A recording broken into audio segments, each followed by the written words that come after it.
John McBride. Appreciate you Thanks for being. having. Yeah, thanks for having me, Rich. I'm glad for the opportunity. Yeah, no, I'm looking forward to this. I think it'd be real good for the audience. You've got a Yeah. lot of experience in the design world. Yep. It should be pretty Yes, sir. cool. Should be pretty Thanks. cool.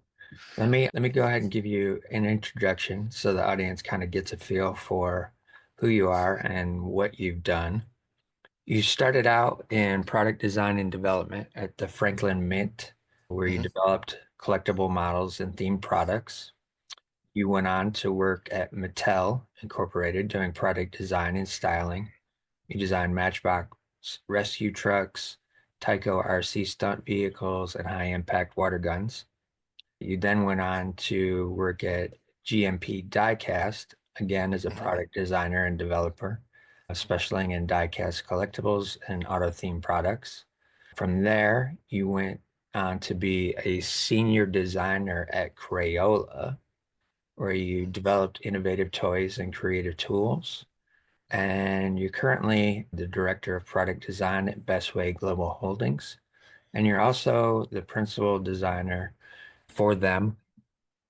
But you also have your own business, which you're the owner and founder of, which is Midnight Octane, which you Yes. job out your design services. Yep. So, where I would like to start, and this is my only scripted question to the whole thing, so it's going to be pretty free flow. Where were you born, and what was life like for John as a kid? So I was born in Binghamton, New York. So I came from upstate New York, and I lived, or actually, our home was in Appalachian, New York, but probably not a lot of people know where Appalachian. It's a very tiny town off Route 17. My dad at the time was a salesman, and found out a couple years later as a little kid that's where my creative talent came from. It's my dad's side of the family. But Very cool. what got me into cars is I think around the age of 4 or 5, I remember him selling Porsches at a Porsche Audi dealership in the Binghamton area. I can't remember the town exactly, but it's in that area. So I was always exposed to cars. And then I would watch my dad sketch handicap cartoons like freehand. And I'm Nice. like, so he told me as I got older, he said, this is how you figured it out. He asked me, how do you do that, Dad? So he showed me how to just a couple ways to draw and just gave me a pencil and just said, you were off. And I wasn't like some phenomenal artist right away, but I couldn't. He said, ever since I showed you that, you wouldn't put a pencil down. You just were always drawing because as a kid, your dad's your idol. Yeah, You want to be like your dad. And that's how I found out I had this talent. Years later, I got better. And my parents always encouraged my drawing and helped me in any way they could. very So cool. it's kind of how it took off. Very cool. What did your mom work, or was she stay-at-home mom? She, in the beginning, stayed home. My parents, my dad was, after they got married, they were really young. I think my mom and dad got married as like 18 and 21. So Okay. they were young, not a lot of money. We had a small house, and eventually he got a job with Procter and Gamble a few years later. My mom was working at a hospital as an administrator, so we had babysitters and different babysitters we'd go to after school, and as we got older, like grade school. So I have a sister. Okay. She's 2 years behind me. Gotcha. Yeah. Cool. You said you got your drawing and your creative side from your dad's side of the family. Was your grandparents or any aunts or uncles creative as well as like your father was? Yeah, I have on my dad's side, I believe I have an aunt for sure that had the talent. She really never did anything with it. I'm trying to think. My sister has a musical talent, like she can play by ear. So Oh, cool. she might have gotten something from my dad's side of the family. Yeah. I think there's another uncle that may also have had a creative talent. They said, you're the first one to do anything with it. Gotcha. My dad did implement that in his sales tools. He had a GED, he had a high school education, and he started working for Procter and Gamble. His creativity is what carried him beyond what a lot of these guys were able to do because he would use color coding systems and processes that he creatively developed to help sell. Nice. Not to get too far off the art thing, the creative thing, but he told me, he says, the reason I had to come up with a creative solution visually is because when you go in and you're seeing your accounts, you've got 2 minutes to get their attention. And if you can't communicate, because design and creativity, what we do is a communication tool, I believe. Yeah. It's just a visual communication. And he was able to get them the information through these creative tools he created. So he still used his talent just as a sales tool. And Right. at one point, he got VPs and CEO very interested in how are you doing this? Of course, teach the young guys. Right. And then later, you're going to be extinct because you're the old guy now. And but anyway, Right. it's very interesting to see how he still managed to take advantage of that creative side and use it on a business side. So Yeah, for sure. He was I'm seeing him as an innovator in terms of he's doing a position that's not necessarily highly creative, but he's figuring out I can innovate what I'm doing here with my creativity yes, to make these pitches better, to make the whole hmm system and processes better. yeah. That's always fascinating to me as well. When you were in elementary school, were you a kid that was quiet and off to the corner, or were you pretty engaged as a kid in elementary? I would say I was probably more on the quiet side, but the way that I think I got people's attention was through my drawing. Okay. So we'll use example. I in grade school, I say even like third and fourth grade, I was already developing comic strip characters, like development from scratch and just making cute little drawings. And kids would ask, "What is that?" I'm like, "Oh, it's my little character." And I can't remember. I can see it in my head. I remember what it used to look like. Yeah. And I also was a big fan of Garfield. So Okay. I taught myself how to draw Garfield very well. And of course, the kids say, "Oh, can you draw on my book cover?" Remember when we had book Yeah. Yeah. covers? For sure. And of course, I've learned this in life as a creative. I'm always going to be who I am, regardless of how. There's a lot of positive, right? People love to, hey, can you like do drawings on my book cover? Can you do this little sketch for me? But then there's always somebody who's going to be jealous. Right. This has been something that unfortunately, like the entire span of, I'd say from grade school, even professionally, like there's always somebody that there's an issue of some sort. So Okay. there was this one kid, his name was Jeff, All and he right. was also an artist. But hey, I don't tell people who to go to, but they would always ask me to do the drawings and they would never ask him. And I don't remember. Maybe I was a little bit better, or they just wouldn't ask him. So he got mad and actually tried to get in a fight with me in the classroom because he Oh, was wow. so upset about it. And I'm like, I don't understand what you're see, just kids. It's just kids too. Yeah. But it was neat. And as I got into high school, that's how I learned pretty quick. Kids in school, like grade school or high school, you have to find somewhere to fit in. If you're like just this person off to the side, nobody knows what you're about or what you're like. You're the weirdo or Yeah. the freak, as they used to say in the 80s, a Right. freak. Yeah. But I used my art talent to show who I was because I think I'm an extrovert. Okay. But when you're in high school and even grade school, it's hard to fit in because if you're not into sports, Right. it's going to be difficult because everybody knows jocks and sports people and everything. But Yeah. I found a way to fit in with my art. And eventually it's like John's the class artist. So then it's even like the football players. Hey, can you help us just draw up a banner with, yes, I can do that. And I would draw it. And now you're accepted, right? Right. Right. Hey, we know he's the guy. If you need something drawn, he's the guy. So now you fit in. Okay, we know who you are. This is cool. You're accepted.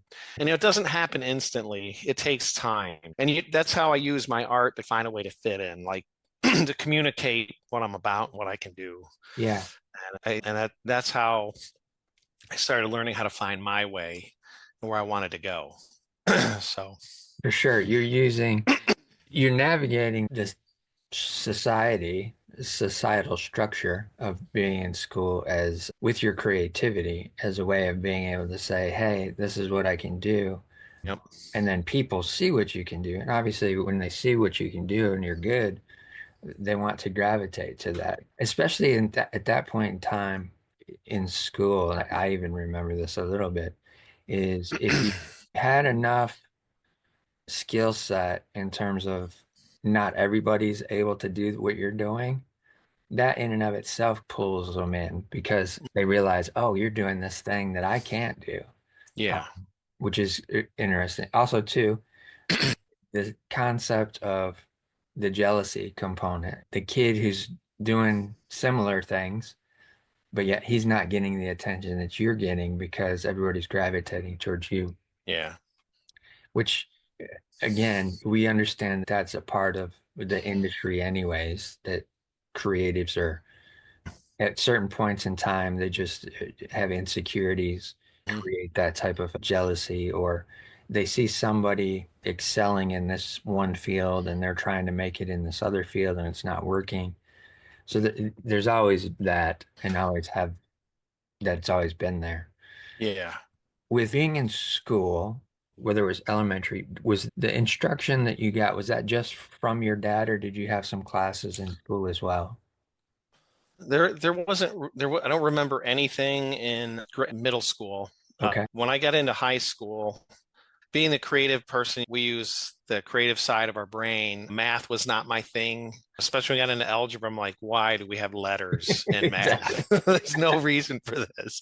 Yeah. But in like English classes, we would have creative writing assignments, and that was something that I also found that I liked to do. Was that I my one of the great things that my mom really pushed me on was to correct grammar, spelling. It was always on me about just getting it right, proofread your thing. And I think it just that was the beginning of me being a more detail oriented person. Really make sure that go back and check things, make sure you're spelling, grammar, and then part of the creative process in the writing worked with the visual part because this is where I started.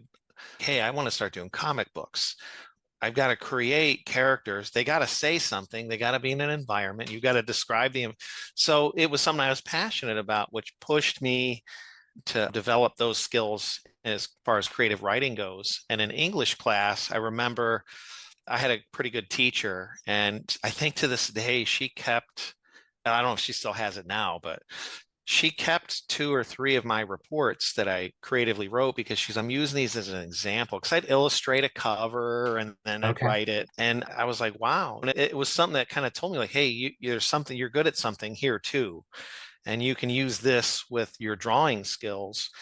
And then that's where I really started getting into comic books. And then, so in high school, the first 2 years I took technical and mechanical drawing classes. Okay. I was already drawing with paint and pencils and things, but there was this, I don't know, at the time I thought I want to I had this technical brain I was discovering through these classes. So we were drawing very technical drawings. This is like before CAD.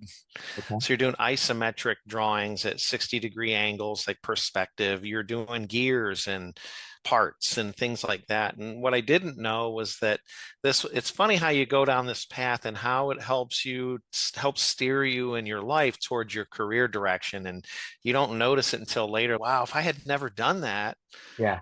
I might not be where I am, might not be a product designer today.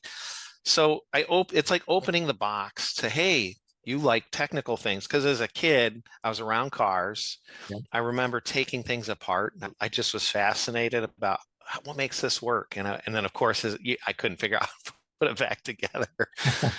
But all these things added up. And then after my sophomore year in high school, I said, the next step, now we're doing architecture. I'm like, yeah, I don't want to do that.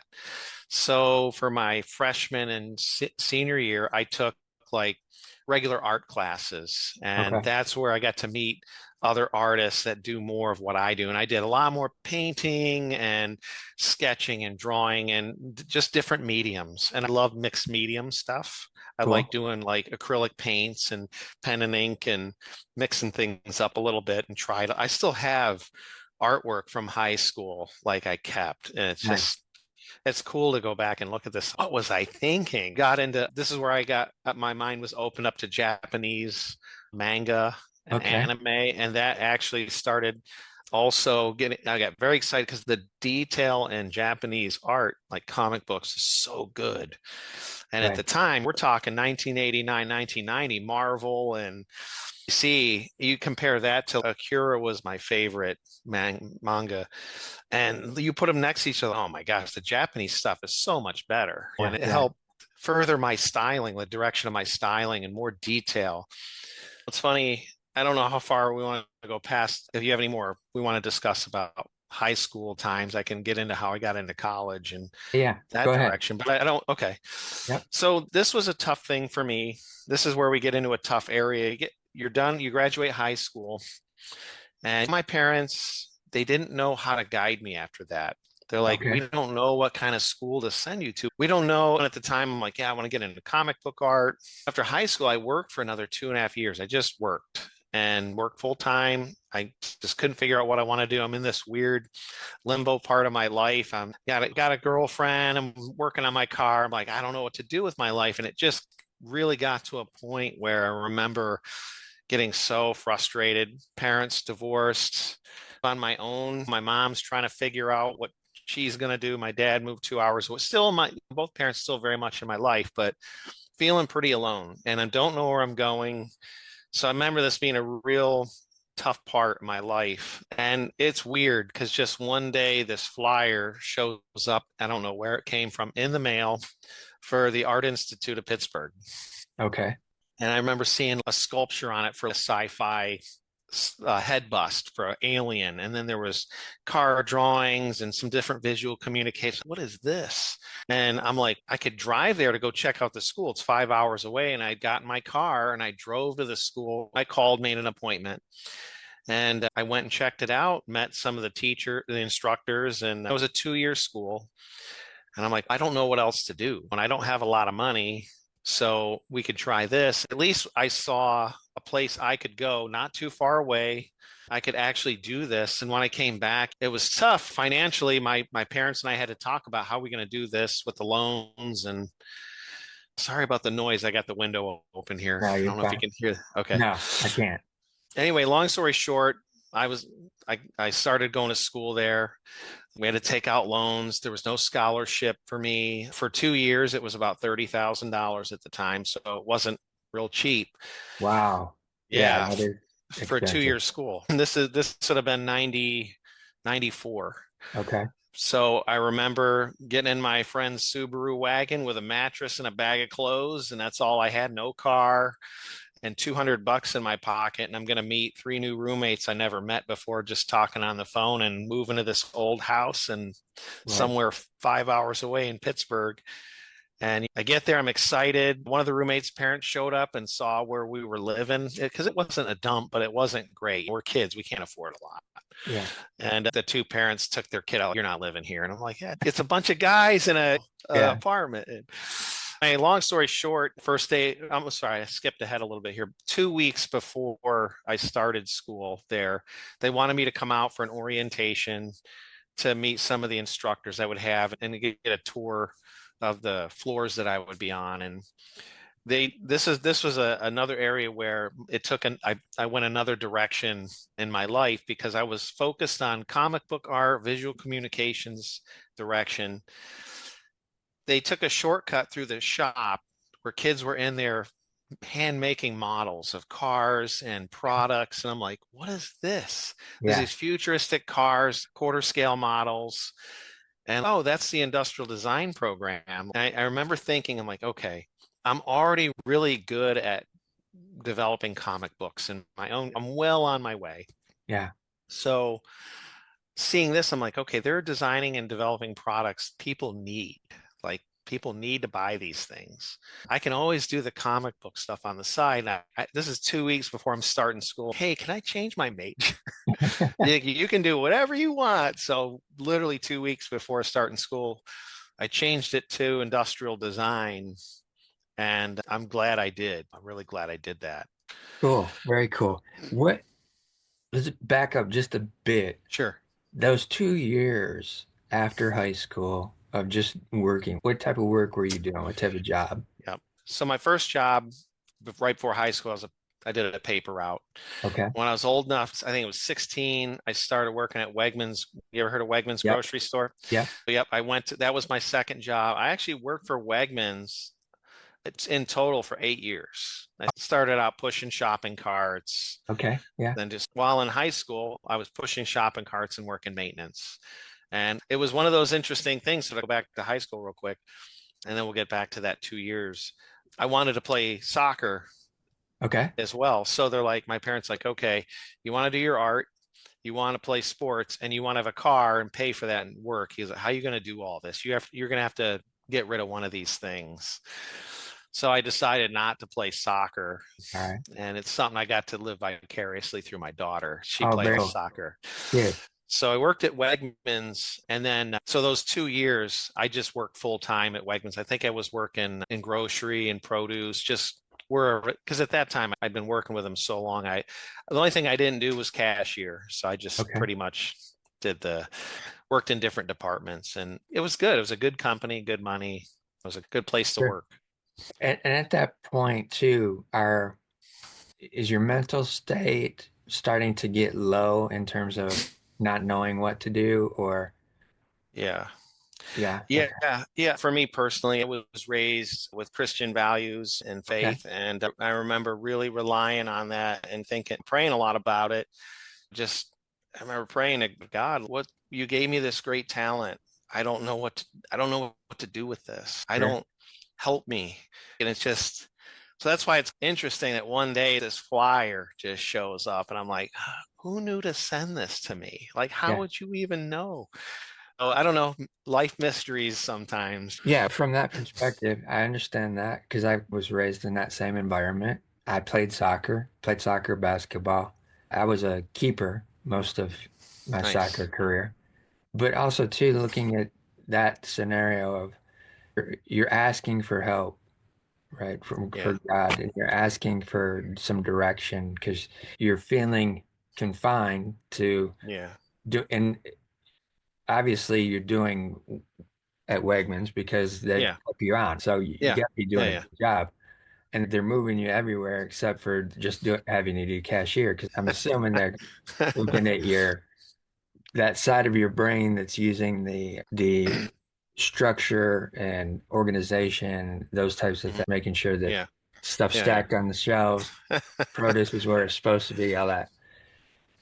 And you get this flyer, and from my perspective, as I'm listening to the story, is that's a God moment for you.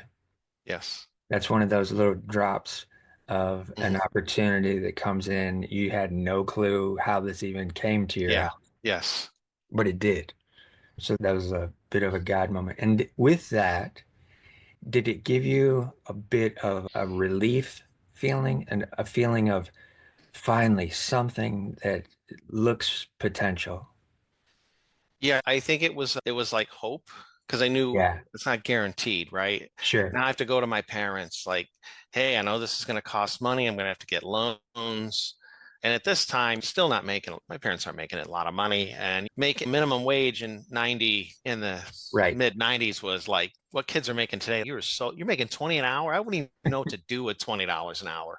Yeah. We had to have discussions, and it was my parents wanted to help me, and ultimately they did, right? There was two loans, they co-signed, and then you don't have to pay until you get out. And of course, when I got out of school, I was paying my loans off, and it was tough. But yeah, there was this hope, and it was like, I even remember at the time being young. I was in my, I'd say 20 when this was happening, 2021. I was developing this kind of inner anger Okay. because I just getting very frustrated. I don't know where my life's going.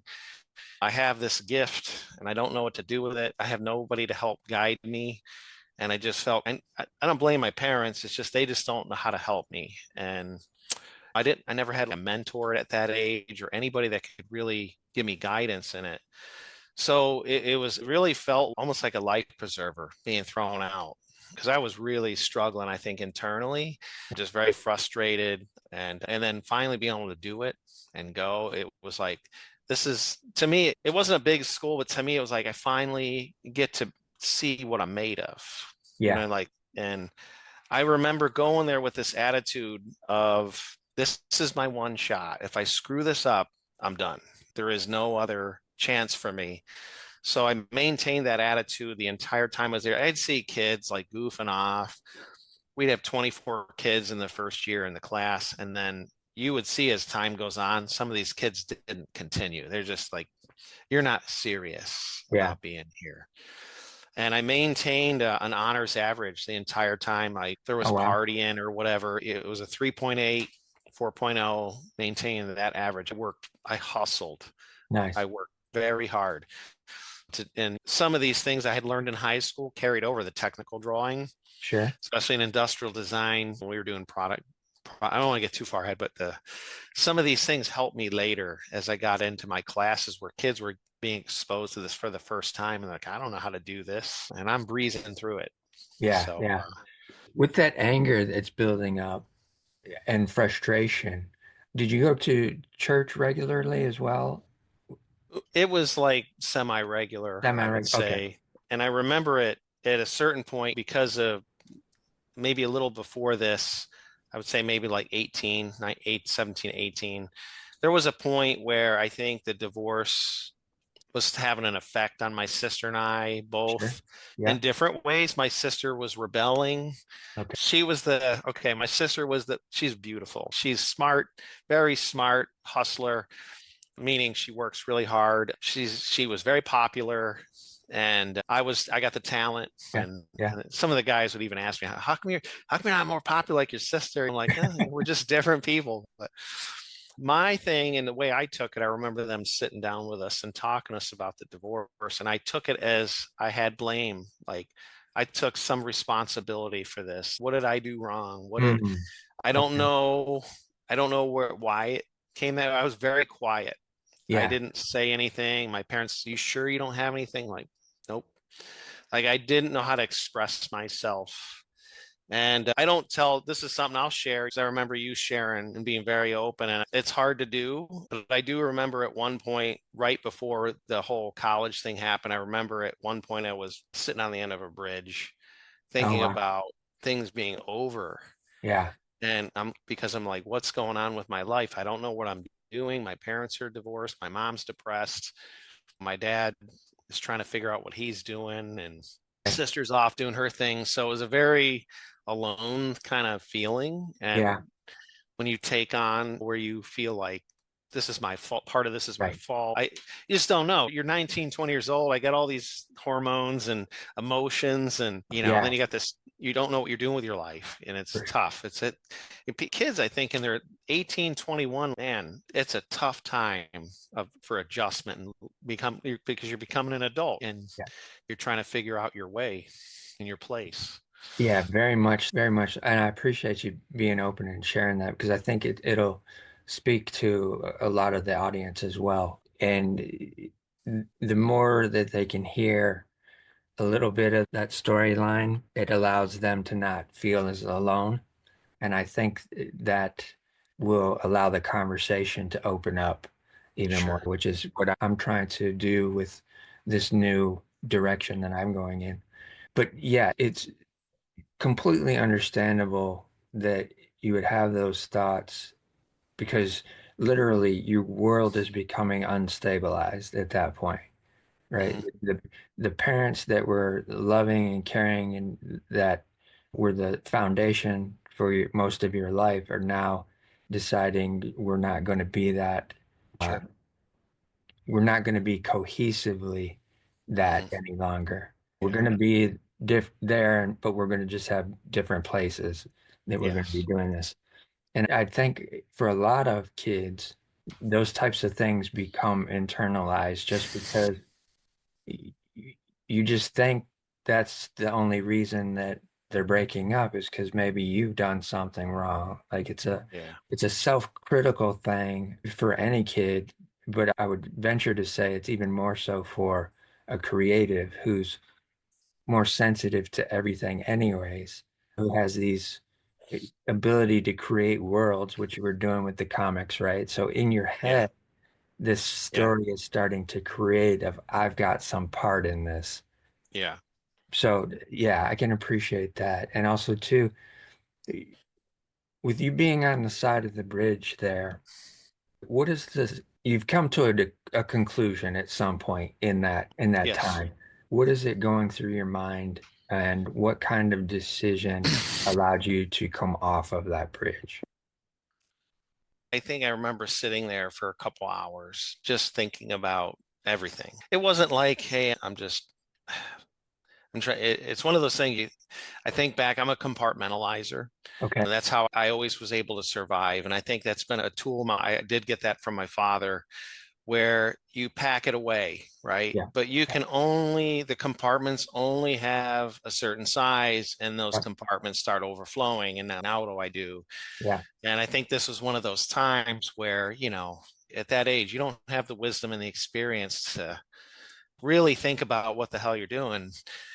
But I remember sitting there thinking about it, and I think the thing that kind of helped me to figure it out was like, you have this gift. You're meant to do something with this. It wasn't an accident. It wasn't a mistake that you got this. And I think for me, I think always being open to trying to hear if God's trying to talk to me. I've been that way since a kid. Okay. But it's not a voice. It's just you, a thought comes into your mind. A Hey, knowingness. think about this. And I'm one of those. I'm a very rational thinker. I like logical, very Yeah. logical Yeah. thinker. Yeah. So I'm analyzing everything, and I think I finally got to the point like, I got this gift. I'm meant to do something with this. My parents have always told me like, hey, this is a gift, and I think that's what ultimately kept me from jump out. This bridge is 400 feet down. There's no, hey, maybe Yeah. I'll survive this. There's no, and then I think the more I thought about it, I started chickening out. I'm like, yeah, Okay. this is crazy. Okay. But the thoughts were there, and it was a long walk. It was long, like a good mile and a half of just walking and thinking and sitting there. And I just wanted to be alone and figure it out. And Yeah. I'm really glad I did, because I'm here, I'm Exactly. helping other people. I'm creating things and doing what I was meant to do. Absolutely. And so I think knowing I had that gift, and I think just having that faith, that for me, I think personally, that's what probably kept me from doing that. Okay. So Okay. that's the best answer I could probably give you on That's a fantastic answer because, again, that. from my perspective, you're running, like you're saying, you're the rational. You want to figure the things out, right? So you're running the scenarios through your head Yeah, of, all right, if I go through it, this is a long way down. I'm, who knows what can yeah, happen at that point, right? So yeah. even within that moment as well, and the way I see it, because I've been there and I've gone over the edge, but there's like little glimmers of hope Yeah. that come into play. Yes. And when those glimmers of hope start to shine and you get a peripheral of that glimmer, Yeah. that starts changing the thought process. Yes. And it starts moving those thoughts in a different direction of, okay, maybe I don't want to do this. Maybe this is not the right Yeah. thing for me to do, even though I really don't know what to do. Yeah. But maybe it's not this thing.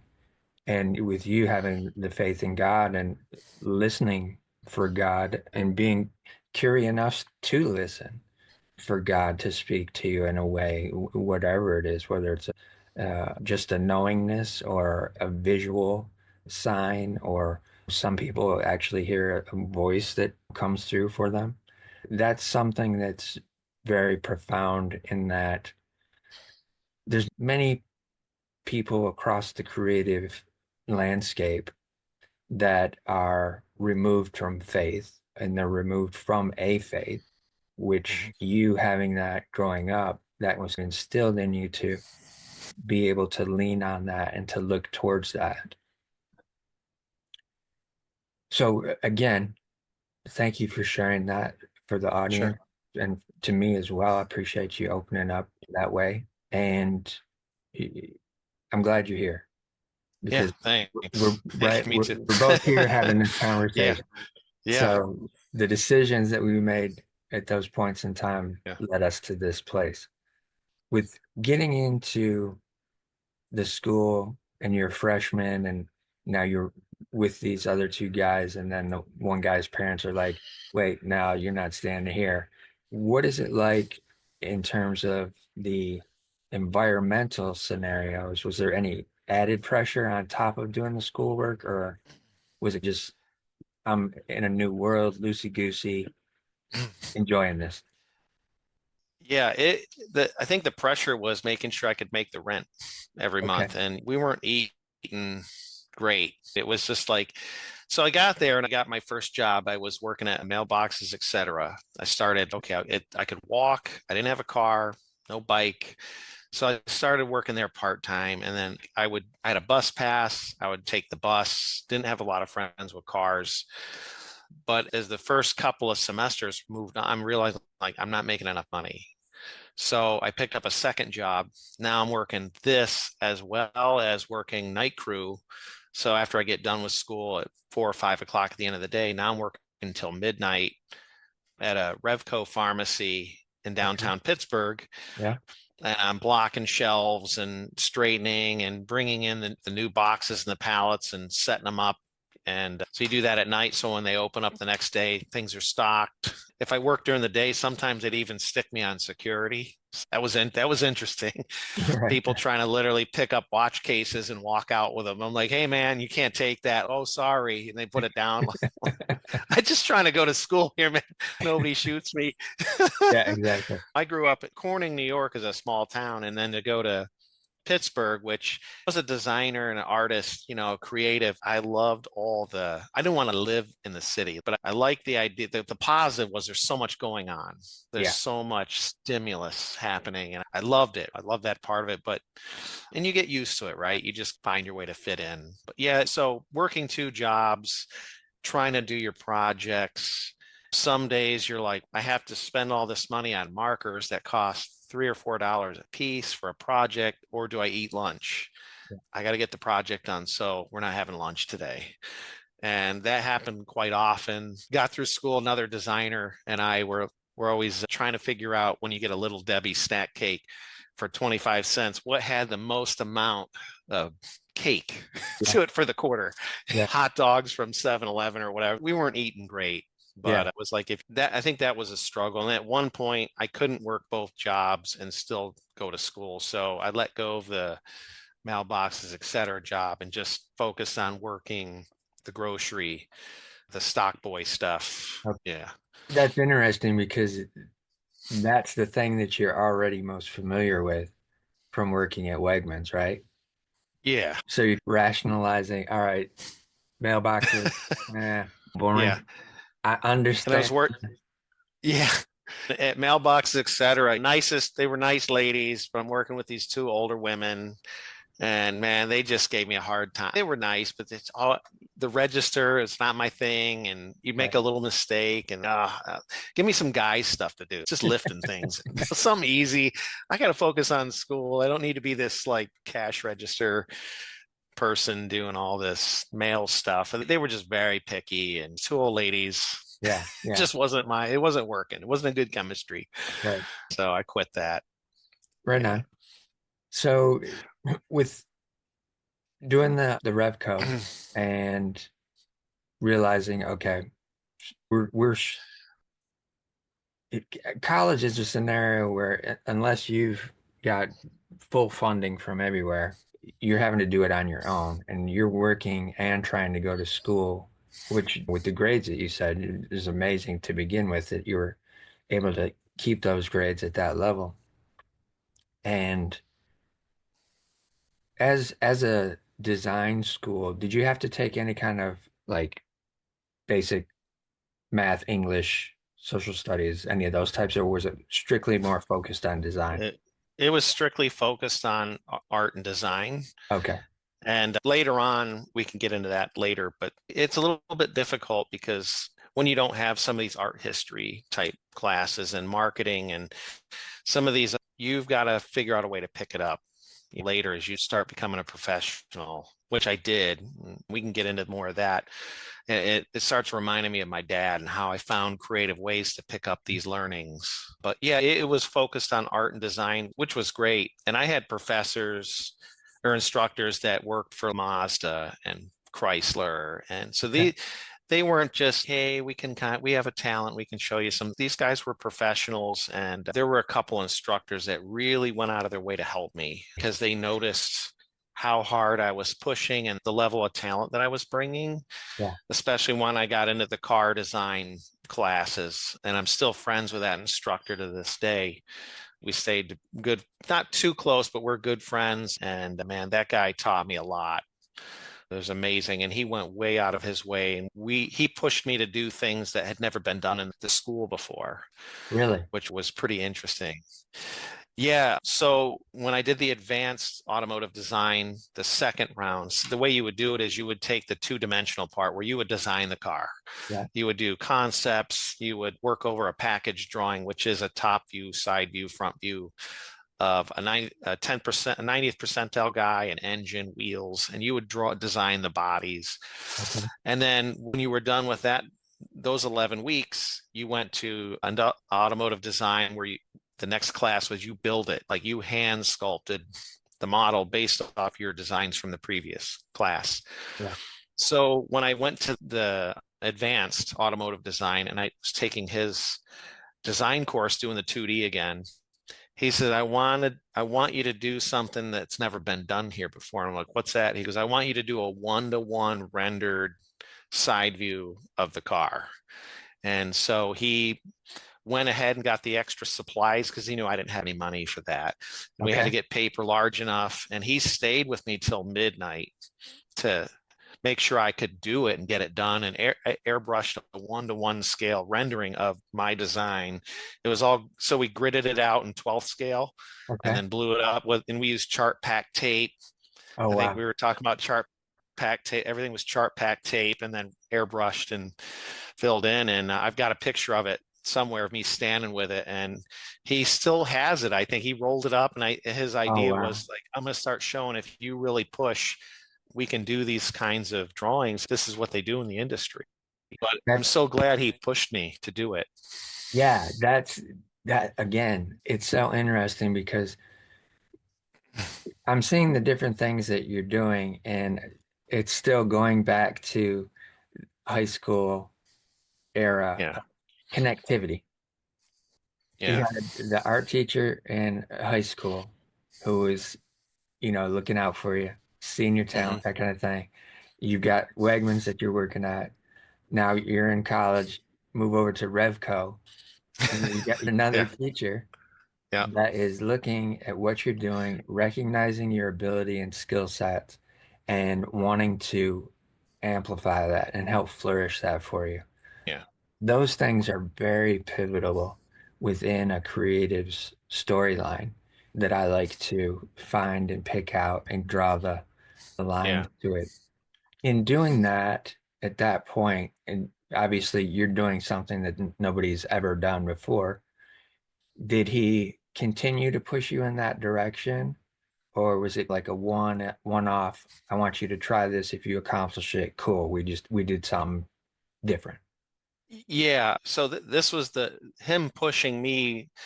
I was realizing like, hey, I need to push myself as well, right? I can do more. Don't stop. Figure out how far what are your limitations? And it led into, which put me in a tough spot, but I pulled it off. I did find my limitation. So when I was done with that, so it was basically a futuristic four-door muscle car sedan, but I was also parallel path designing. This is when the Chrysler Prowler came out, All right. and Yeah. I said, man, I'm a Ford guy. And he says, if you're a Ford guy, if Ford did a Prowler, what would that be?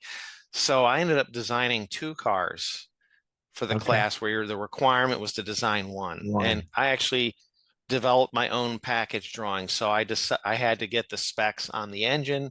I ended up using the Lincoln at the time, the Lincoln Navigator four can, or not the Navigator, the Lincoln Mark 8 motor, which is in the Cobras, an '03, and I have an '03 Mach 1 that has that same motor. But they didn't have those engines as a performance option yet. But I said, that's the motor that's going to be the future for Ford. And I got to fit this ginormous engine in this 34 Ford-esque futuristic. So I ended up designing that as well when I went to the next course. And the instructor I had for the model building part both times, he was very critical. And I look back and I do understand why he was the way he was. Like, if you missed a deadline, say for even a day, you lost a whole letter grade. Oh, wow. If you made something phenomenal and you were an A, if you didn't get it done till the next, it's a B now. So this kind of happened, and what I did was I built a model of the sedan and this hot rod, this futuristic hot rod, and it caused me to lose a letter grade. But at the same time, he told me, like, look, I'm not trying to give you a hard time. And a lot of kids and even my design instructors, that's ridiculous. And he said, let me explain it to you. In the real world, if you're late, you're not going to get a B. You're going to get nothing. Exactly. Or you could be fired, or you could be written up. Or he goes, I know it's harsh, but I'm trying to teach you, like, when you're kids, like, you're just, Right. so it was one of those things. It was a good learning. I looked at the time, I'm like, this is crap. Look at all the extra work I did, but you're still not on time. Right. And it was, so the first time I was taught, like, okay, to be a professional, this is where I first started understanding you can be a creative, but if you're going to be a professional at it, like, it's more than just being creative and making neat stuff. It was okay, but I pulled it off because you Okay. had to not only build these models, you had to have presentation renderings that came with it, and you had to photograph. So we had to learn photography because Oh, you had wow. to photograph your things for your portfolio. And that was something we took very early on. Okay. So you had to have a photo board, you had to have your renderings mounted, you had to have the models presentable, done, painted. We're lathing disc brakes and bicycle fenders and wheels, and I mean, it's a lot of modeling. Yeah.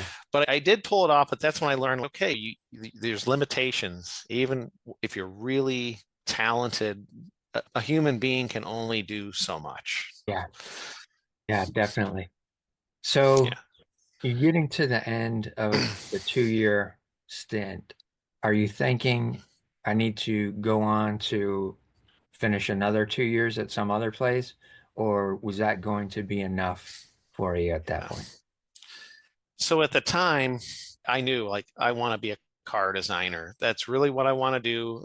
I want to work for Ford or Chrysler, somebody. I want to design cars. And my design instructor says, just to let you know, to design, you're not going to ever be designing the whole car. Or even Yeah. it's rare that you'll get to work on a concept car. Like, he worked on one. He goes, it was very rare situation. Because unfortunately, and this is what got me thinking, maybe I don't want to work for Ford, but he said you could spend 5 years designing a steering wheel or Yeah. a door handle, or you're going to be working on center consoles for 2 years. And, oh, really? And he said, that's just how it works. And so at the end of the 2 years, it was, if you want to be a car designer, it was either go to CCS in Detroit Yeah. Yeah. or you go to Art Center in California. That's it. Yeah. If you want to be the best, those are the schools. Yeah. And I remember showing my parents, and I'd had to have gone back for another 3 years because the additional, like, math and Yeah. history, all those other courses that you would have needed, like, I would have to take it would have to be 3 years, and it's like another 100 grand Yeah. to finish my education. And my parents are like, yeah, no. Why don't you just see what you can do with what you got? Right. And I'm like, oh, so it was a little bit disappointing, but I'm like, okay, let's see what we can do. Yeah. And that's when my dreams of being a car designer, maybe the way that working for a big car company, where that's probably not going to happen. But then I thought about it, like, what if I worked for a aftermarket restyler or designing custom parts? And I said, I think I'd rather do that anyway, because then you're a little more unlimited to what you can do with designing. So it was a tough thing because I interviewed with a couple companies in Ohio. It was like exhibit design, and the pay was like less than what I was making at Wegmans. And Oh, I wow. remember telling, yeah, it was crazy. And I said, we're pretty close to the same. But I'm Yeah. like, okay, so I have to get an apartment. I got to have a car, and I've got to pay all my bills and move into the middle of nowhere. You got to start somewhere. I remember it being like 18, 20 grand a year just as a professional. I'm like, really? I think I'm almost making that packing groceries, Yeah. and I'm living at home. So a couple of those interviews. And then I did interview with a company in Indiana. I remember Portfolio Day. They brought in it was like they did motorhomes. Okay. And I just thought to myself, like, oh my gosh, this is like the bottom of the barrel for a car designer. I'm like, and it's Indiana. Yeah, I'm yeah, like, I don't want to live right. there. So I remember turning that down and they said, man, you have everything this is fantastic, your portfolio. And I'm like, yeah, I just don't want to do this. And I felt bad. I'm like, I didn't want them to think, wow, this is crap work. Yeah, It's just not a dream job designing a mobile home, for or a sure. motor home. So it was back home, moved back home, worked at Okay. Wegmans for I think another year and a half, trying to figure out, okay, here we are. We're back, more positive, but we're back to, I got to go back to slinging fruit Yes. and working for a boss who's, you're not moving fast enough. And I got this degree now. And I remember him giving me a hard time, pulling me in the back room one day, the produce manager, just because you got a degree and you just don't think this job's very important. I'm like, hey man, I'm just trying to work. I don't know what you want from me. It's produce. And I said, I don't have an attitude about it. I don't know why you're riding me so much. I'm like, it's just produce. Yeah. It's not rocket science. I'm just doing the best I can. And he had a chip on his shoulder about me and just wouldn't let it go. And I remember that being tough. And I'm like, okay. Got to figure out how Like, to exit out of this one. yeah, I got to get out of here. Yeah, that's interesting. Again, I'm seeing another person who's in a looking at you and seeing your abilities and your talents and the fact, okay, now you have a degree along with it. But even though you're Yeah. back at Wegmans at the grocery store, the upper echelon management is looking at you and is a bit jealous of what you've done and accomplished. And there, I'm sure he was probably looking at the fact that, I don't know, maybe, and I'm speculating here, but maybe he didn't Sure. have a college degree. Maybe he's Hmm. been working in that and he's thinking this is going to be my career for the rest of my life. But he sees your abilities and what you've done, and you're like, I know this kid's out of here as soon as the door opens. Oh, yeah. And maybe it was one of those perspectives, but I'm saying it as another person who's looking at you, looking at your skill set, looking at what you've done, and that jealousy is building up. And Yeah. it happens many times throughout life where people just they feel the need to exercise that authority position Hmm. over somebody, and they feel like they have a bit of power to do that, so they Yeah. take it. And I've always found that strange is because I've been in that position of management and whatnot. And because I worked for a restaurant in here in Michigan, worked for them for 9 years. And I've been the store manager, running everything, hiring, firing. And Yeah. I never wanted to be that guy because Yeah. I knew what it was like when I first started, and I remembered that vividly. So it was like I understood how much anxiety that new person has coming in. Yeah. Yeah. And Am I going to be good enough? yeah, exactly. And as an empath, I could feel it too, not even knowing why I was feeling it at that point in time, as a kid, younger in my 20s as well.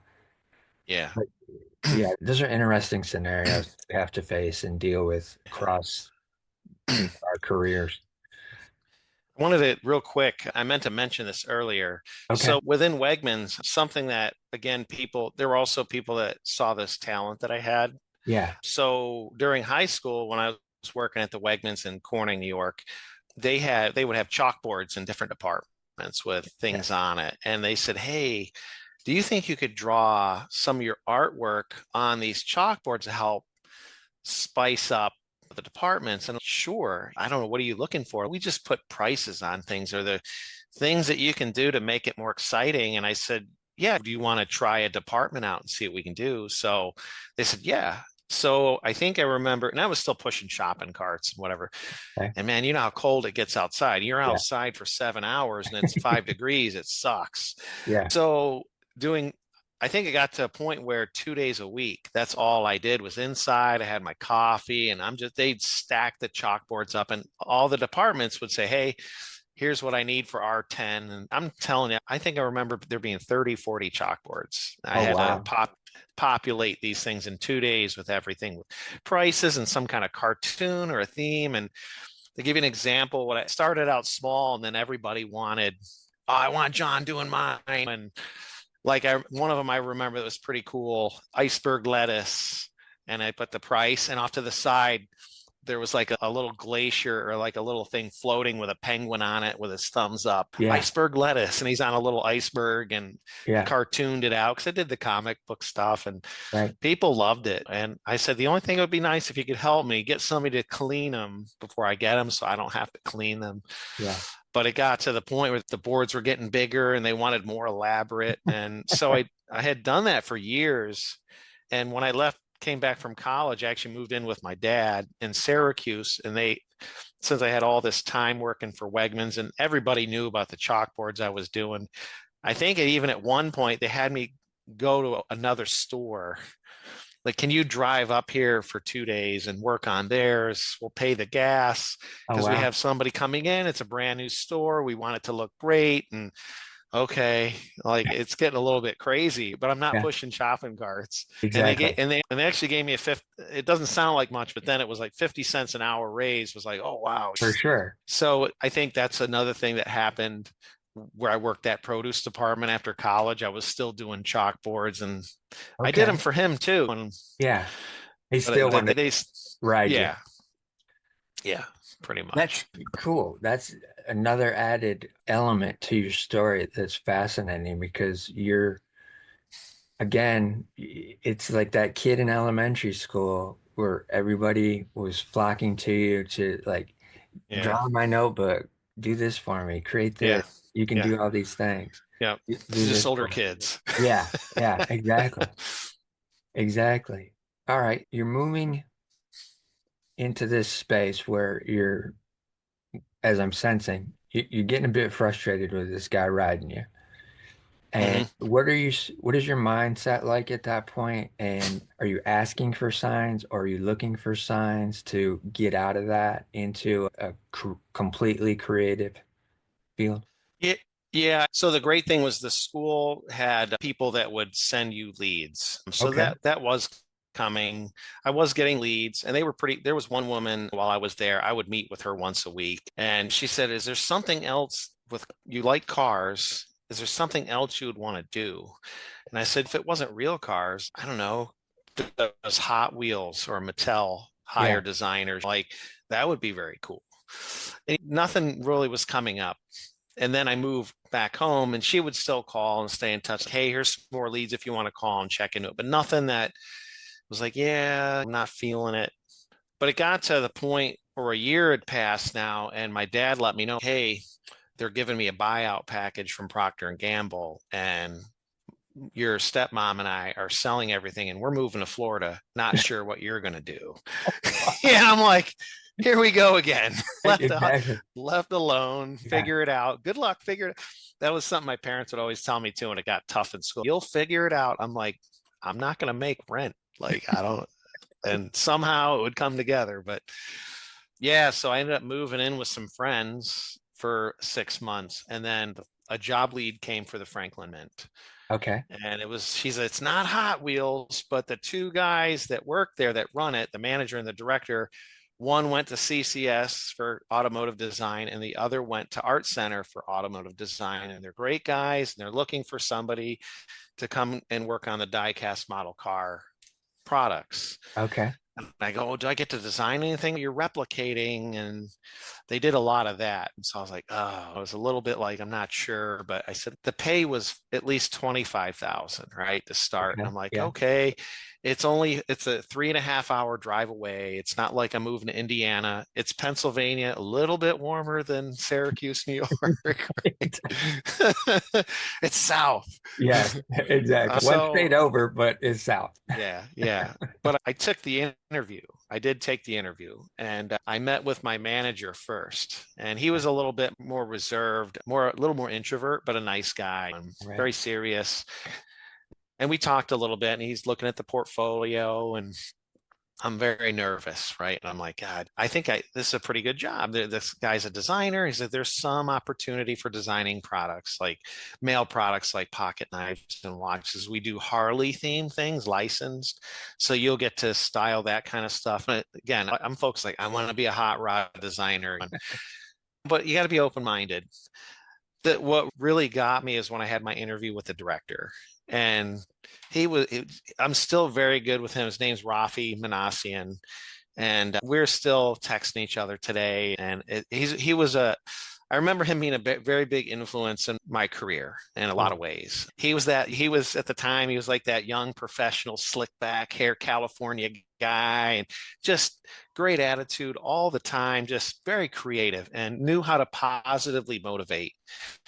That was Right. the first time and I got a taste of a manager, somebody and almost like a mentor to me. It was the first time I felt like, aside from my instructor in school, the two-dimensional card design, he was kind of like a mentor. But Rafi really mentored me in a way where he helped me to think differently about things. Like, don't be closed-minded. Like, I know you like what you like, but anyway, when I had the interview with Rafi, I remember he's kind of looking at the resume and he just closes it and he pushes it to the side and he goes, look, you're super talented. You're going to get the job if you want it. I want to start by telling you that. So I don't want you to be nervous. Okay. He goes, if you want the job, we would like to have you. I just want to talk to you about what do you like? What do you like as a person? What are you into? He didn't care. Oh, wow. He already knew. He could look at it and he knew right away. Yeah. Yeah. And so it's all this kind of stress melted away and we just had a great conversation and he started showing me some things that they had done, like projects they had worked on with Franklin Mint, and oh, this is pretty cool. There is room for designing. He's, oh yeah, he goes, I have a vision for this place. We're going to do some things with die-cast cars that have never been done before. And he goes, I think you could be the guy to help us with Cool. that. I'm like, oh, okay. So when that was done, he goes, I want you to go down to the museum where we have all the products and just go walk around. I'm going to go talk to Roger. Roger was my boss and he was the manager and we're going to talk. But he says, we're definitely going to offer you the job. Okay. So I remember going down there and this was where I had goosebumps. It was one of those moments where I knew I was supposed to be here. Yeah. So they had developed a design on the side when they weren't working. And it was this beautiful eighth scale model of this very futuristic 30s like clothes. It just a Duesenberg chassis, Okay. 30s Art Deco. It was Yeah. gorgeous, just gorgeous. And they fabricated like a whole story with artifacts and drawings from relatives from the 30s that were designing this back in the day. And then they replicated it in diecast later on. But they had this model, it was huge on display with renderings, and they tried to make it look period correct. And I'm just looking at this, look at the creativity and the talent that these guys I'll be working for have. Oh my God. It was just I remember it blowing me away. I'm like, okay, this is pretty cool. Yeah. So I ended up taking the job and I just had this feeling of I know I'm supposed to be here. Like I knew right away, this is it. This is gonna be my first job. That's when I got to travel a lot. So it was documenting cars. That's how my job started out. Okay. If you're gonna make a replica of, say, a 1940 Ford, you're making phone calls, you're on a team of people. You've got to find a perfect replica, like a original, untouched. Then Right. you have a photographer, you're doing sketches and drawings, plumb bobs, and you're measuring the body and giving data to send over to overseas to the engineers to actually hand sculpt the models. Right. So that's how it started out for me at the Franklin Mint. But where Rafi really came in with the creativity was the first job we worked on together, which I love, and I still have I don't know if I posted anything on Scott's site about this, but we took a regular 49 Ford Woody wagon Okay. and we made a period correct like 50s custom, like the Nice. 50s or 60s. So it was like instead of it being like the brown metallic with the wood grain, we made it like a seafoam green. We put Okay. surfboards in it, surf stickers in the Nice. windows. Still had wide whites, but the rear was up a little taller and had We did a little surf guy emblem, and we put it on this in the 60s or 50s. They had that kidney bean shaped stuff going on. Yep. That was the base, and it had sand and a little seashell button that you'd push. And it played Jan and Dean Surf City. And Oh, cool. so I got to design all these details and learn how to communicate the technical side of exploded views, hand-drawn exploded views of how it would assemble together. And so that was very successful, and that's what helped me to do more design work for the product side and less photo shoot guy, just documenting cars. Very cool. Very cool. With that, you mentioned that you got to do a bit of traveling and whatnot. Did you get the opportunity with that in terms of inspiration to have to go out to California and see what the surf culture was, or were you just pulling from other sources? It was just pretty much stacks of hot rod magazines Okay. and figured out. And I wanted, this is something that was a teaching moment for me, a Okay. learning moment. I'm sorry, learning moment for me, teaching moment for Rafi. So another project similar to that, we took a 63 Impala, and this had never been done. It was an industry first. He said, I want to make a lowrider out of this. We're going to Okay. work with Boris Vallejo. Nice. He's gonna do the trunk art. And no, wait, because I knew who Boris. I was a big Frank Frazetta fan. Yeah, Boris same here. Vallejo, yeah. Yep. Anyway, I look at it and go, oh man, let's do a hot rod. I don't like this low rider stuff. And he's like, no, you don't understand. I'm telling you, it's gonna be awesome. He's very pumped. Here's a stack of low rider magazines. I want you to take the time, go through all this. I'm like, okay. I'm like, whatever. We should be doing hot rods. So I start looking through them, and I'm reading, and I'm looking at it, and I'm like, it was like a aha moment. Wow, look at the creativity in this. Yeah. That's where the first time in my life I learned you don't have to own it or build one, but you can appreciate what went into this, the culture behind it, the detail and the love that these guys put into this. And the more I got in, I was like really pumped. I'm like, okay, what do we do? What do we Yeah. build? And it ended up being one of the very successful model.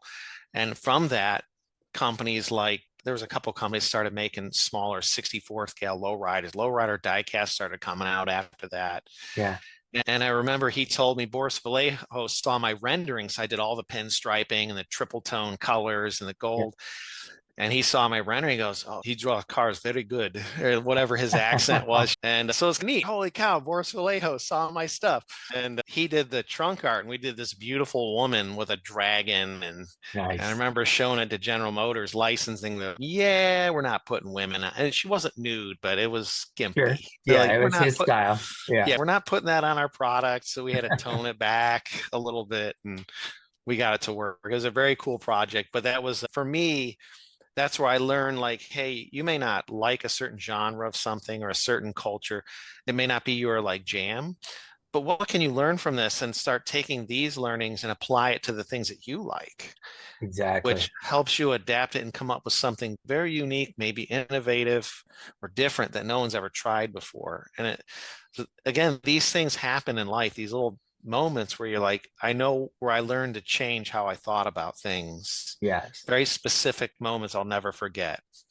Yeah, exactly. And I think that's a huge thing for the audience as well, the listeners, the creatives of the world that are maybe hearing this as we're talking.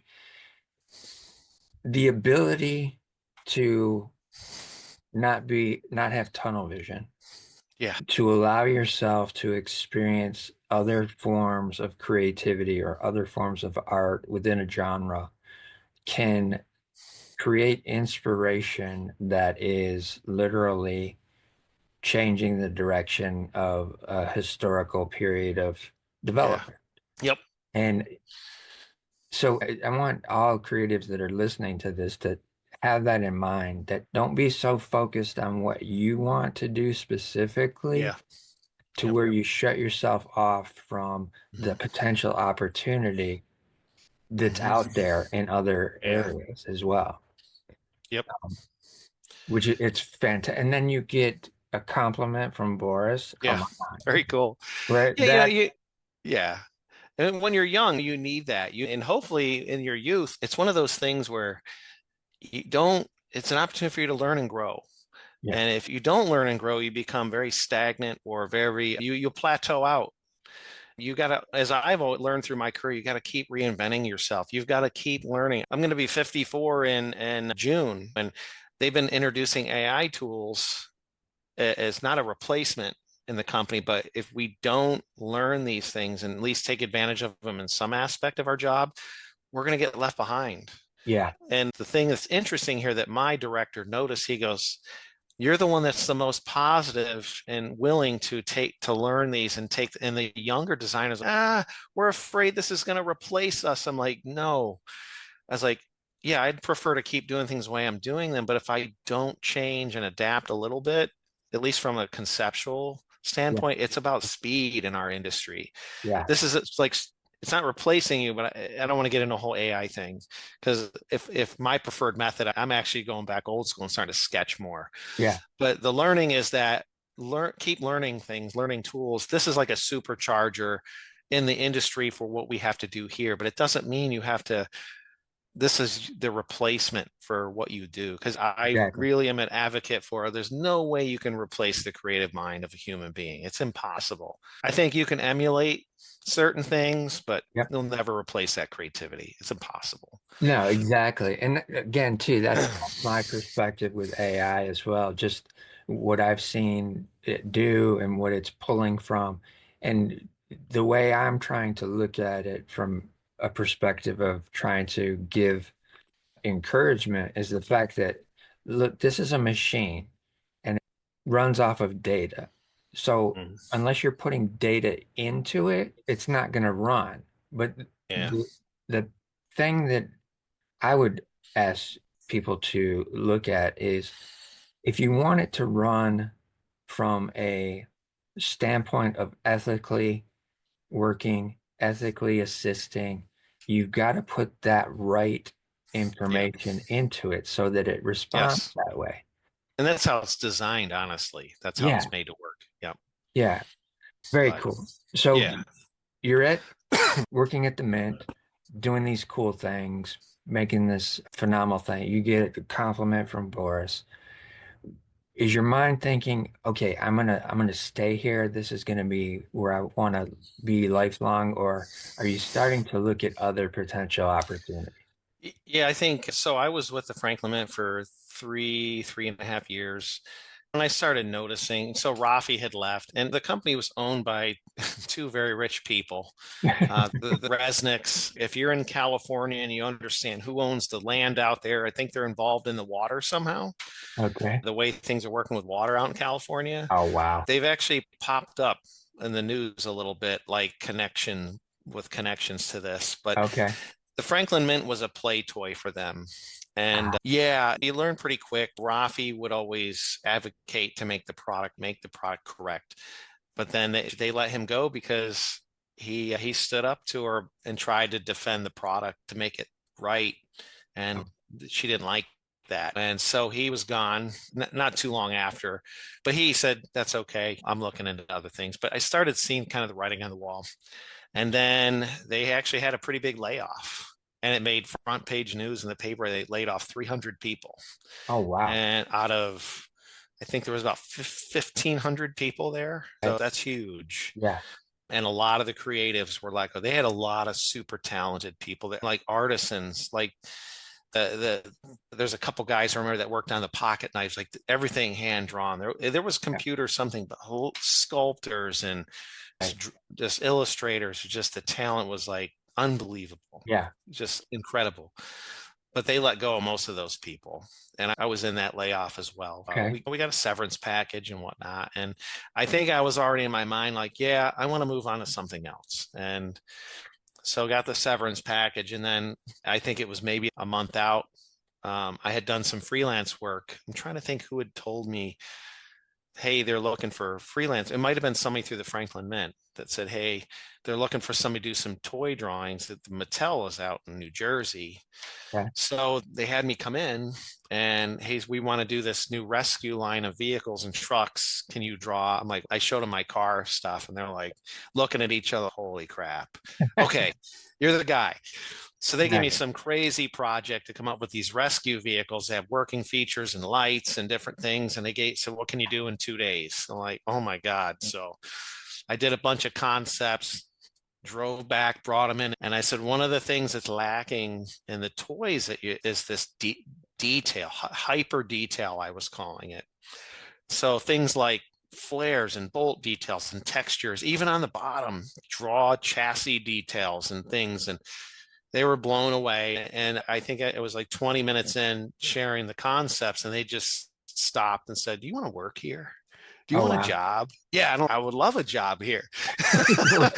I think, and that day, literally, they had paperwork drawn up, made an offer, and I'm like, it just like instant job. So I was like, holy crap, I'm still getting severance, so I'm double dipping, and it was pretty exciting because I'm going to work on Matchbox now. You're going to lead this whole product development for all these rescue vehicles, and you're going to be the guy.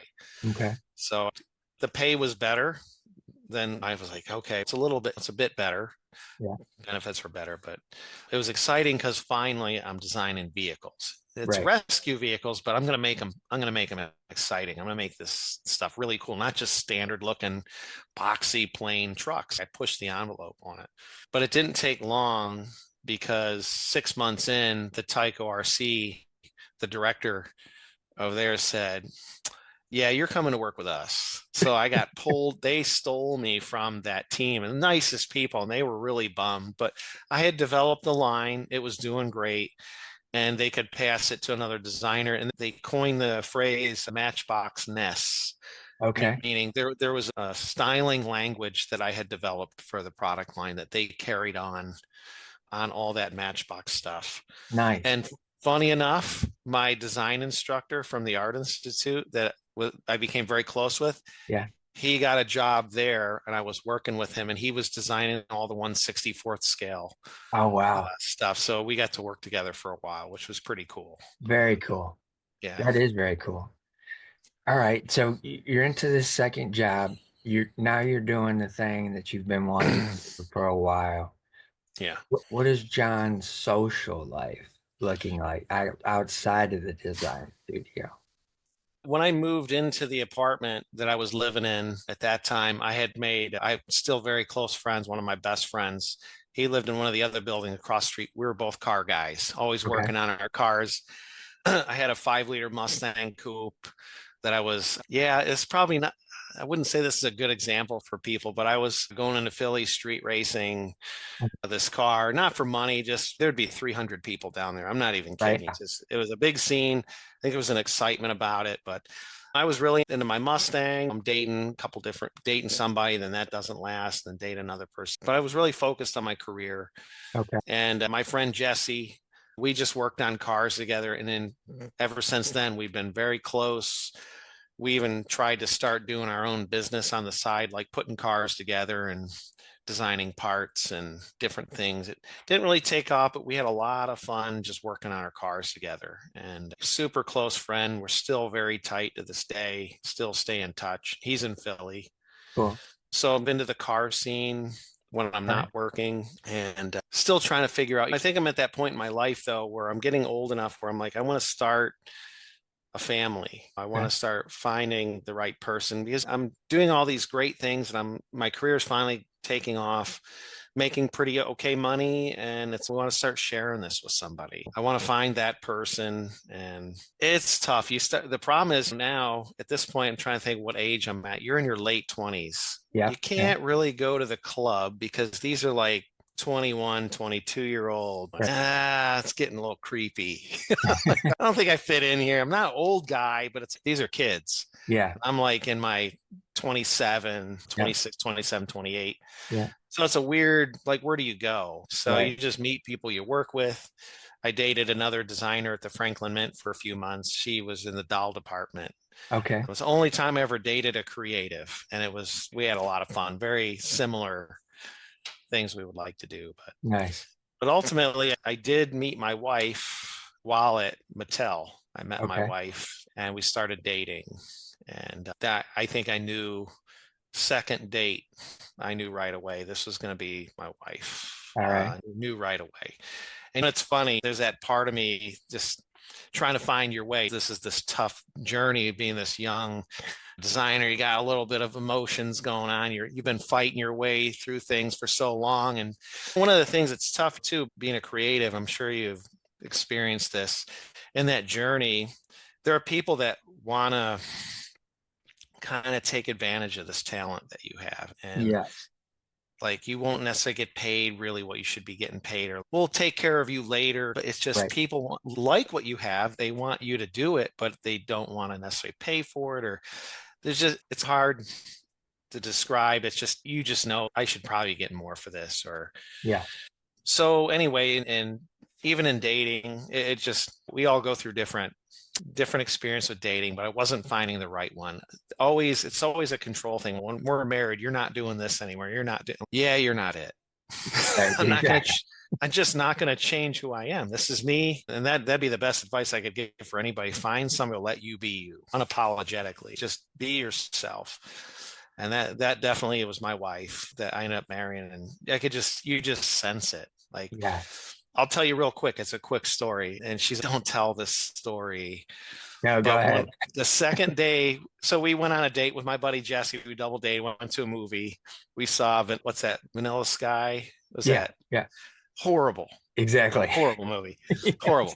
And we're in the theater and she's with me. This is our first date. And he's got some girl with him. And the whole time we're just like Mystery Science Theater 2000, just making jokes. And at first people are getting mad, but then the movie's so bad, they're turning around laughing at us laughing. So I'm like, great, she'll never go back out again. Right. But we went out to eat anyway. Long story short, she said, hey, let's go Christmas shopping tomorrow. So we did. We went Christmas shopping and I took her to a nice place to eat dinner. And this is funny enough. This is what the trigger was. It's her. She's like, I get it, but I don't understand. But I went to use the restroom. I came back and she had taken a roll, cut it in half and buttered it for me and put it on my plate. Oh, wow. And I know it sounds a little like, what's a big deal? But Right. when you're used to dating people what are you going to do for me? Always spending money on you, do things to impress them and make them happy. And you're like pretty secondary. Right. It was one of those, wow, like she thought of me. It's something I'll never forget. I don't know why it captured me, but what I'm gonna pull from childhood, I'm gonna pull that God moment. Yeah. To that point. Pull that God moment all the way up to there. Because she did something that showed you a side of her that wasn't selfish. It was in response to wanting to make sure you were just as comfortable and just as nourished, literally, right, as she was. So that's that God moment scenario. And that's why you experience that. I don't know why this is happening, but it's happening. That's how I'm seeing it for you. Yeah. That's very cool. And those are huge blessings for creatives to be able to find someone who understands this is in you and you can't just shut it off and do something else. Yeah. If it's truly in you and that's the thing that's driving your purpose in life, your wanting to move forward in life, that desire to move forward in life, that's fueling that. You can't just turn that off. And so when you find somebody who wants to just be with you for who you are and allow you to be, that's gold. Yeah, that's gold. Is. So she's a blessing. I definitely found the person I was supposed to be with, and we were best friends. Like any marriage, you're not going to 100% perfect all the time, but we share common goals in life and share the same faith, and we're always a team on everything. Whether we 100% agree, we always come, hey, this is what's best. This is what we're going to do together. So we can always come to that. It's a great, and one of the things that made me real happy is I was always able to provide that stability for my daughter and her life, that you're going to have two strong parents that are together there to support you and anything you want to do, because that was something My parents did the best they could with the situation and were supportive, but to Yep. have two parents together in these times, like Yes. divorces, Yes. was it half? What is it? Half the marriages at least? Yeah, at least. Yeah, That's it's a amazing. good thing. Yeah. I think it's a rare thing. We're going to be celebrating 20 years this Oh, year. congrats. Congrats. Yeah, it's pretty exciting. But yeah, so she's been with me in most of my career path, and she's been there for me through all the things. And of course, she comes home with her things too. And like, okay, your turn. You heard my crap yesterday. We're each other's therapists to a point. We Yeah, can for only sure. help each other so much. Yeah, But that's yeah, beautiful though. but Mattel, you'll Go go ahead. ahead. No, go ahead. Mattel, the great thing is I still look in my career as far as the work that I did was a dream. Like the stuff I got to do, it was a dream job. It got to a point the culture there got so toxic that I was getting angry, coming just frustrated. I'm like, man, these people, just the way they talk to you here it was very rough, very difficult sometimes. People be cursing in meetings and just ripping into people, and you're finding out later one director's cheating on his wife with another director and or Oh, VP, geez. and there's a lot of crap going on. You're like, what? And the tough part was that I'm killing it. I'm doing all the TV items, and I finally went in and said, hey, I've got this new manager who's not a designer, who wants me to come and sit next to his office to kind of watch me like I'm this little kid, so Right. that they see us having too much fun in this collaborative environment. He wanted to be very controlling. Yeah. Again, here's another figure Yep. coming in that doesn't understand the Yep. creative, and I don't like this. And I had to go to my director and say, hey, I don't need this. If this is the way it's going to be, I'm done. And he's like, whoa, because I'm leading all the top projects and he wants me on that.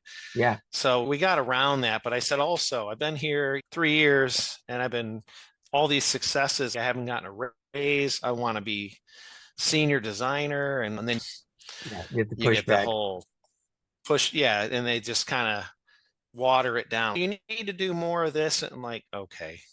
So eventually they gave me a little something, threw another $6,000 at me. Okay, it's something. But Yeah. anyway, I stayed another year and a half and I ended up leaving the company. Okay. And I just had, it was five years there. And I said, I got an opportunity for another company.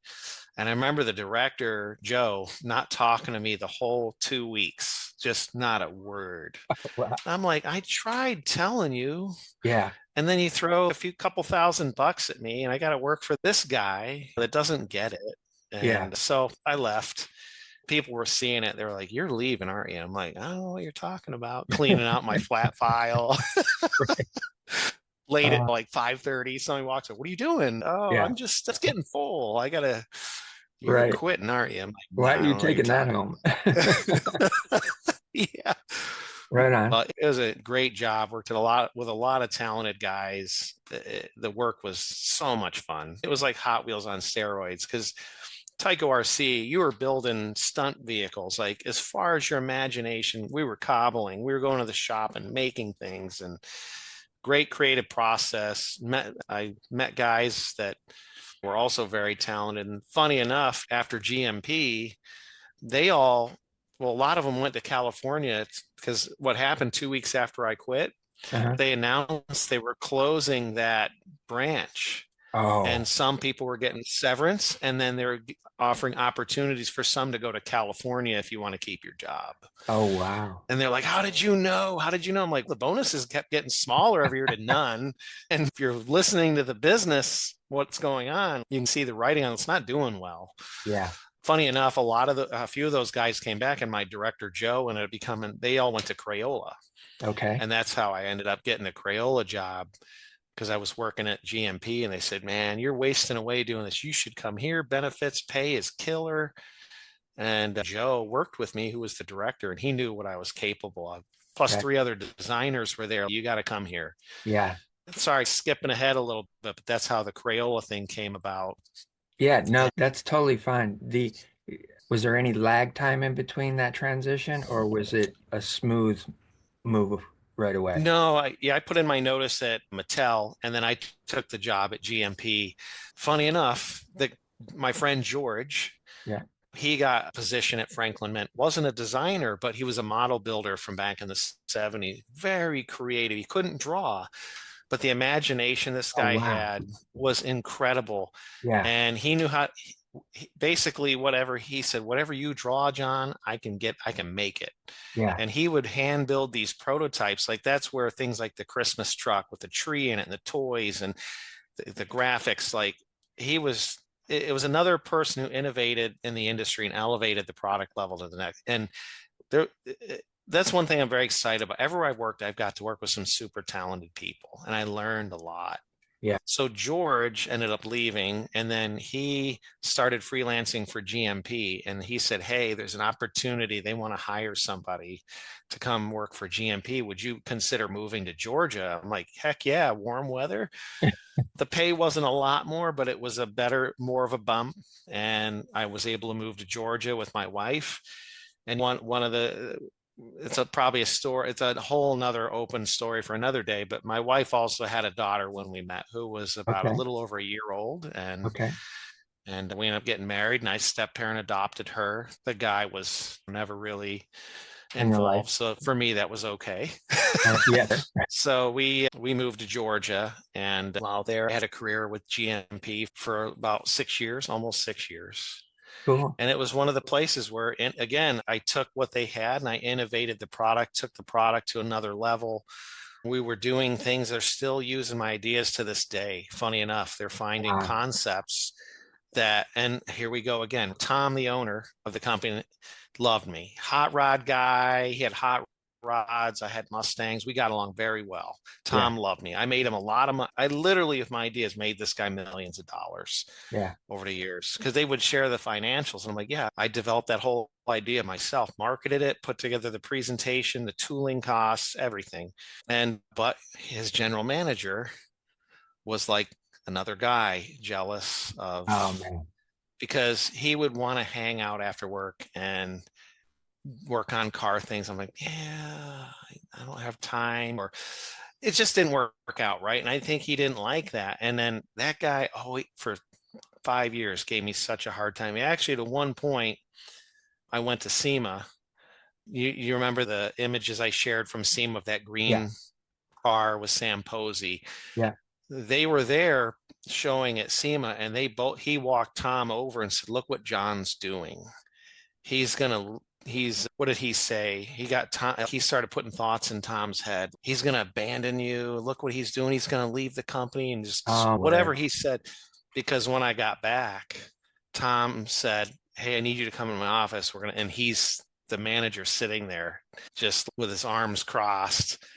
And Tom's just ripping into me about, how could you do this? I feel betrayed, and you're doing all these things behind my back. I'm like, Tom, I did all this on my own time using no company resources. Long story short, I think he was trying to get me fired. And my buddy George, that knew this guy, Mark, he called me at one time right before this. Are you okay? I'm like, what are you talking about? He goes, I'm talking to Mark, and he's saying there's problems. And I'm like, what? And that's when I found out, like, this Man. guy's trying to fire me. Yeah. And he's working Tom against me, my friend George against me, and he's a manipulator, big time manipulator.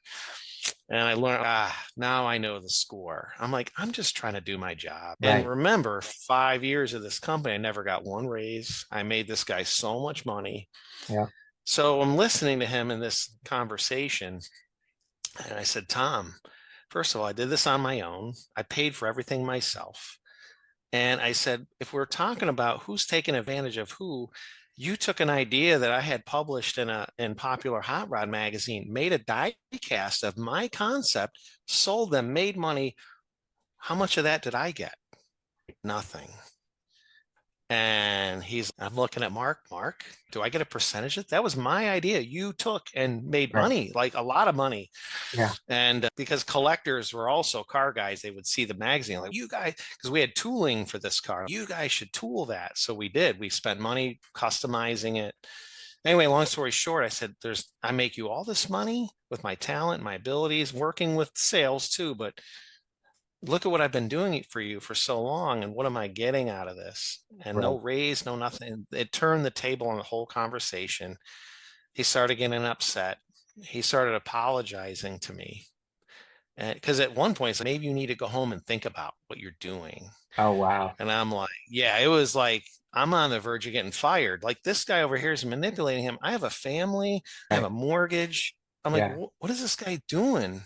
So I told Tom, anyway, once I said, defended myself and explained some other things from my perspective, he ended up giving me a hug. I'm really sorry. Mark walks out of the room and leaves pissed off. Yeah. And I'm like, Tom, I'm not trying to screw you, but I have to do this stuff on the side because I only make this. We're barely making it. I'm living check to check. I need to provide for my family. Once he understands that, because his family was very important to him. Yeah. So that squashed all of that. I ended up working there for another year. And then finally, I had this opportunity with Crayola. Very And well. this is for the first time in my career where I'm like, okay, I'm going to be smart. I know what I'm worth now. And they talked to me about the job, and I said, I've got to make this. And I think it was like a $35,000 a year pay jump Oh, for me. wow. And I want senior designer. I'll show you my portfolio, my side work plus all my professional. And they gave it to me. I got what I wanted. And it was for the first time as a designer. I knew my worth. I knew how to market myself. And I just wish it hadn't taken that long. This Yeah. is why I want to mentor. And I'm really trying to help this young designer I work. I want to mentor so much because it took me so long to figure out how to market myself, how to figure out how to be the professional designer I need to be so that I can get what I'm worth, to understand my value and my worth. It Absolutely. just took me a long time to figure that out. It's tough. It is. And I think many creatives fall into that cycle of working for a company, excelling because that's in them. They want to push themselves, go as far, have these creative ideas, but yet the company doesn't always compensate that. So I really appreciate you telling that perspective and telling the story like this because it's allowing the listener to be able to see a trajectory of what you've done in your career, how you've made the Mhm. move, how you pivoted, and then also too how you've gone up against the opposition, so to speak, within Mhm. the environment and still coming out ahead Yeah. and persevering through that to get Yeah. to the other side. Yep. That's a beautiful thing, man. It is. Yeah. Just be yourself. As long as you're yourself and you're honest, you can lose, but ultimately, I think you end up winning, right? Because you Yeah. find out it's like anything. If you're in sports and you're not that great, you learn, hey, this isn't where I'm meant to be. I'm meant to do something else. The best term I heard, I got a new manager at where I work now. The guy's great, so much experience working with designers and engineers and managing them.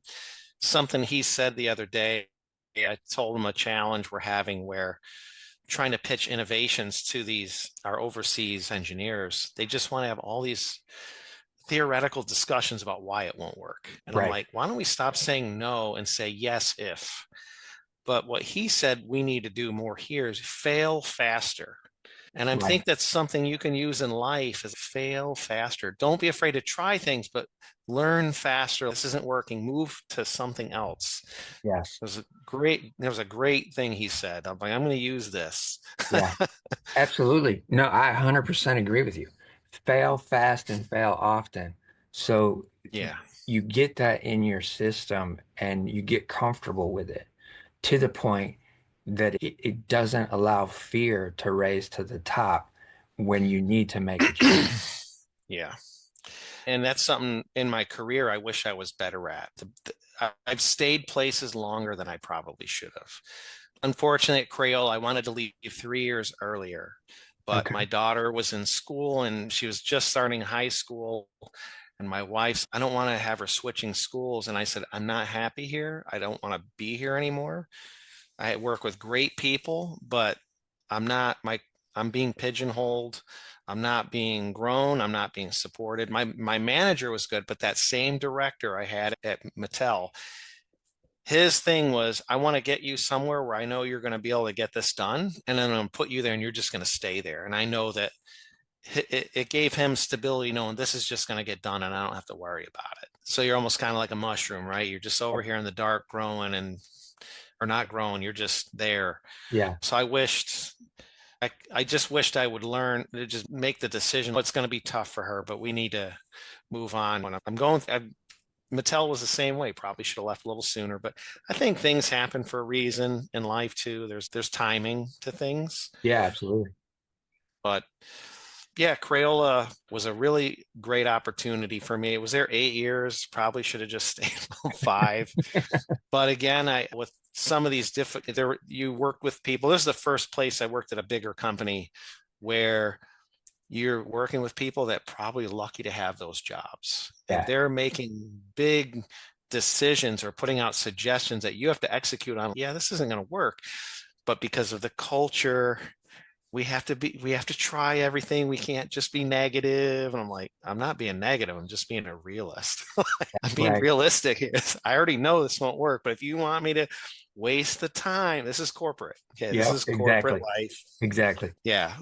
So anyway, a lot of that, but my manager, still another one, very good friends to this day. My friend Rizal was also my manager. He was very much like Rafi, where he knew how to positively motivate and lift you up. He made you more important than him. You got the premium desks by the window. He took a cube over here, no Right. window. Everything he did was about pushing us to the front. He stayed in the back. And I learned a lot about, hey, someday I'm going to be possibly a manager. I want some of the things that he does. This is how I want to be, Yeah. which played a very important that really played a very important part in my job with Bestway because I was able to learn a lot of learnings from him, helped me figure out how to manage there, how to get at least start. Because I'd never managed a team like that before, even though it was small, but I had to build the team. But anyway, he was a very positive influence in my life. We became very close, still talk to him to this day. We text. And Nice. thank God for him because he went to bat for me so many times. I think there was a point at which, again, here comes this somebody in management doesn't like you for whatever reason. You're not funny enough or you're not the guy. It's just you don't click. And Yeah. he was able to maneuver things and go to bat for me and advocate. You have this superpower here, and you're not even using him to the fullest extent of his ability. So he was able to move things and get me in another category where I could prove myself. And Excel. Yeah. yes, exactly. And so thank God. It's funny. You always feel like you might have this guy over here who is definitely not in your corner, but there's always somebody there, okay, to balance it, right? Yeah. Luckily, I've always had that. Yeah. Yeah. I've seen it throughout the story today. And those things are amazing. They're such blessings that we don't always Yeah. think about or are able Yeah. to recognize, but they are. They're always there. And then too, Hmm. with your faith, again, those are those God moments. He's dropping these people into your Hmm. life that are looking after you still, even though you're experiencing some rough and difficult scenarios. You got these Yeah. people that are going to bat for you, that are still looking out for you, still know Yeah. that you've got this amazing talent, and they want to see it go Yeah. further, go further. Yeah. Yep. So ultimately, you decide to leave Crayola. Yeah. Another layoff. Okay. So So, they played it up like it wasn't a big layoff, but corporate wise, the corporate office building, it was 16%. There were director level people. I was the only designer let go. There were creatives let go with the research and development department. But it was one of those where, okay, I was here for 8 years. After 5, I'm like, I don't want to be here anymore. And it was great because I remember for the last year I was there, I had a terrible boss.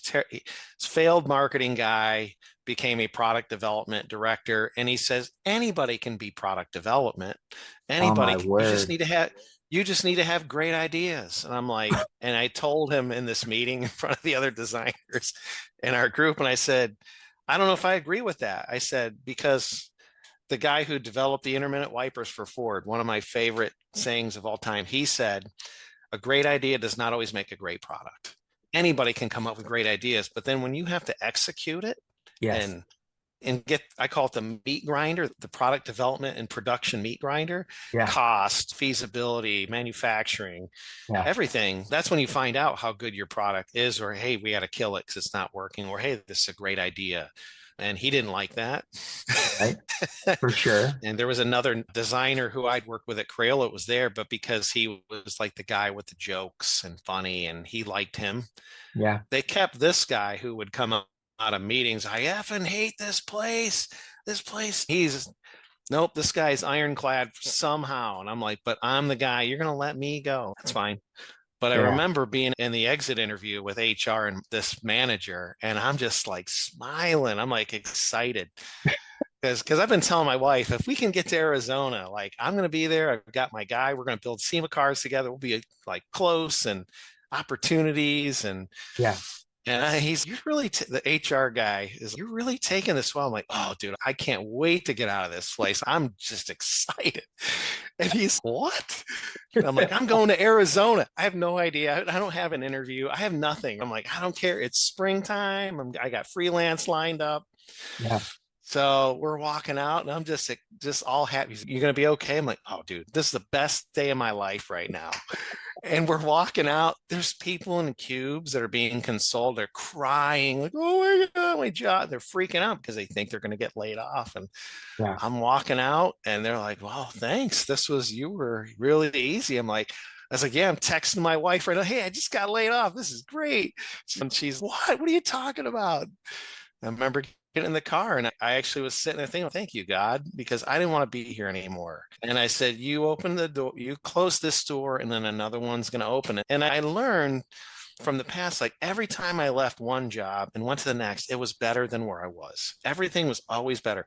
So when they tell you the grass is, because employers will tell you, we always think the grass is always greener. Look, no place is perfect. But for me, at least, the blessing has always been like, yeah, it has been greener on the other side every single time.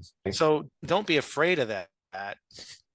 And of course, I got the interview with the current employer that I'm with, and I got the job. And the other potential job that almost came out of one of the freelance side jobs that I had done, I almost was getting an interview with Zach Brown, the country singer. Oh, wow. Because when they're not touring, they actually are doing bespoke products. Like Shaq would call them up. I want a double wood door hand carved for my house. And Okay. 20 grand later, he's got this one-off bespoke door created by his woodworkers. Nice. So in some of the projects I was involved with, Kurt Busch, there was a truck project we were working on. It went to SEMA, and Zach Brown was part of that with Ford. And I had done these interiors with this distressed leather seat inserts. Nice. And he was just like, who's this John McBride? I don't have a John McBride. But just the way it worked out was he wasn't ready to have me come for the interview, and Bestway was like, we're giving you an offer. Right. And so I'm like, I got a family. I've got to I can't wait, or I'm going to lose this offer potentially. For sure. So I took the job with Bestway. Excellent. I want to highlight something again for the audience. Sure. Because I experienced this early on in life as well. And you're talking about that great idea does not always translate to a fantastic product. When I was growing up, my mom's sister, my aunt, was an industrial engineer. She graduated from the University of Tennessee, got her master's, all that kind of stuff. And she was working for Levi Strauss at the time as an engineer. I believe she may have been the only female in that department and at that level. And so she was getting flack from everybody just because she's the only female, but smarter than any of them. But she would always see me drawing in the living room if we would be at my grandmother's house on vacation or whatever, because both sides of my family is all from Tennessee. And most of them are down there still. But she would see me drawing and be looking over my shoulder, and she would say to me, now make sure there's not too many parts to what you're drawing, because eventually somebody's going to have to reproduce that. Yeah. So if you're not thinking of that when you're creating something, as fantastical as the Yeah. idea may be, if you're not thinking about how it's going to be put together Yes. afterwards, then it's going to be a problem. Yep. And I've always implemented and just that information stuck with me so much throughout my career, whether it was in the fashion industry or the jewelry industry or Yep. any of the industries. It was always make sure that it's simplified enough with the cool factor still, but simplified enough to be able to be producible. Yep. And I just wanted to reiterate that for the listeners in the audience because you were saying it and I could relate to it. And it's been gold. Yeah. That kind of Hmm. information is gold that will carry you far Yes. across Yep. your career. Yeah. The other part of that too is thinking about the consumer experience because at this point, when I had this last manager, I'd been working in the outdoor toy category now for 4 years. I knew it very well. I had done like dozens of consumer tests with each, like the chalks and the paints and how to make toys that enable kids to do things that you couldn't do without that toy. So if you had a box of chalk sticks, you can only do what you can do with a chalk stick, right? But if you make a toy, like I came up with a spirograph design that looks like the size of a hamburger that Okay. you put a template on and you push it and it indexes like a pen and it goes click and you trace it. And as it clicks around, and it was like $10. You got all these stencils. And what it did was it empowered a kid to make 3-foot diameter spirographs very simply, not using these awkward gears. And because you see those products, and I said, that's the problem. No kid can do that. It's not possible. I would have a hard time doing it. So my innovation was how do you make it easy for a kid like Yeah. a 4 or 5 year old to be able to do that? And we were able to do it. And I remember even getting a thumbs up in front of everybody from the CEO because we actually, to illustrate how it works, we hot glued it to a big piece of black foam core and did half of the output around and glued it on so you could get an idea. And like, holy crap, 3-foot diameter spirographs that are perfect. And it was customizable and you could Nice. sell it for $10. And that's the hard thing. So the consumer experience is making something that the consumer can do or enhances, and that's how you're innovative. But they got to be Right. able to do it. It's got to Yeah. be something they want or it solves a problem. Yeah. Otherwise, and that's one of the things I learned a lot about at Crayola was to market better. I worked with a lot of marketing people. And when I first started out, I learned a little bit with Rafi. You can't just say, isn't this idea cool? We should just do it. Yeah. Let's spend tens of thousands of dollars because it's a cool idea. Why Right. is it cool? Oh, because it's cool. Yeah, it's super So, cool, but we got to explain that to yeah, the audience. yeah, you got to sell it. So I learned a lot about that, just being better at marketing. And this is where I was getting back to that point. I had to learn these things through experience, learn how to market ideas better, think about costing. And my technical side of me really helped me to do explosive views and think about how things went together and mechanically. To this day, my therapy, being away from a screen, is going in the garage and wrenching on a car because I Okay. got a simple mechanical non-screen related thing that I'm using a different part of my brain Yes. because people are like I'm pulling motors and transmissions and doing different things but it's not being in front of a screen. I need that therapy to get because I come up to my office and when you work remotely 3 days a week, Yeah. this is the same office I have to try and come up here and do freelance work. You're like, oh, I don't want to be here. I already spent 8 hours sitting here. I'm Yeah. going to spend another 4 or 5 until midnight. I don't want to. Yeah, It's for tough. sure. You No, got to for find sure. breaks. Yeah, you Yeah. find those breaks. And two, you're switching, like you said, you're switching to a different part of your brain. Mm. It's allowing you to feel some ease because my dad was a mechanic for a good part of my years. So I've been around the car and automotive industry here in Michigan in more than one way.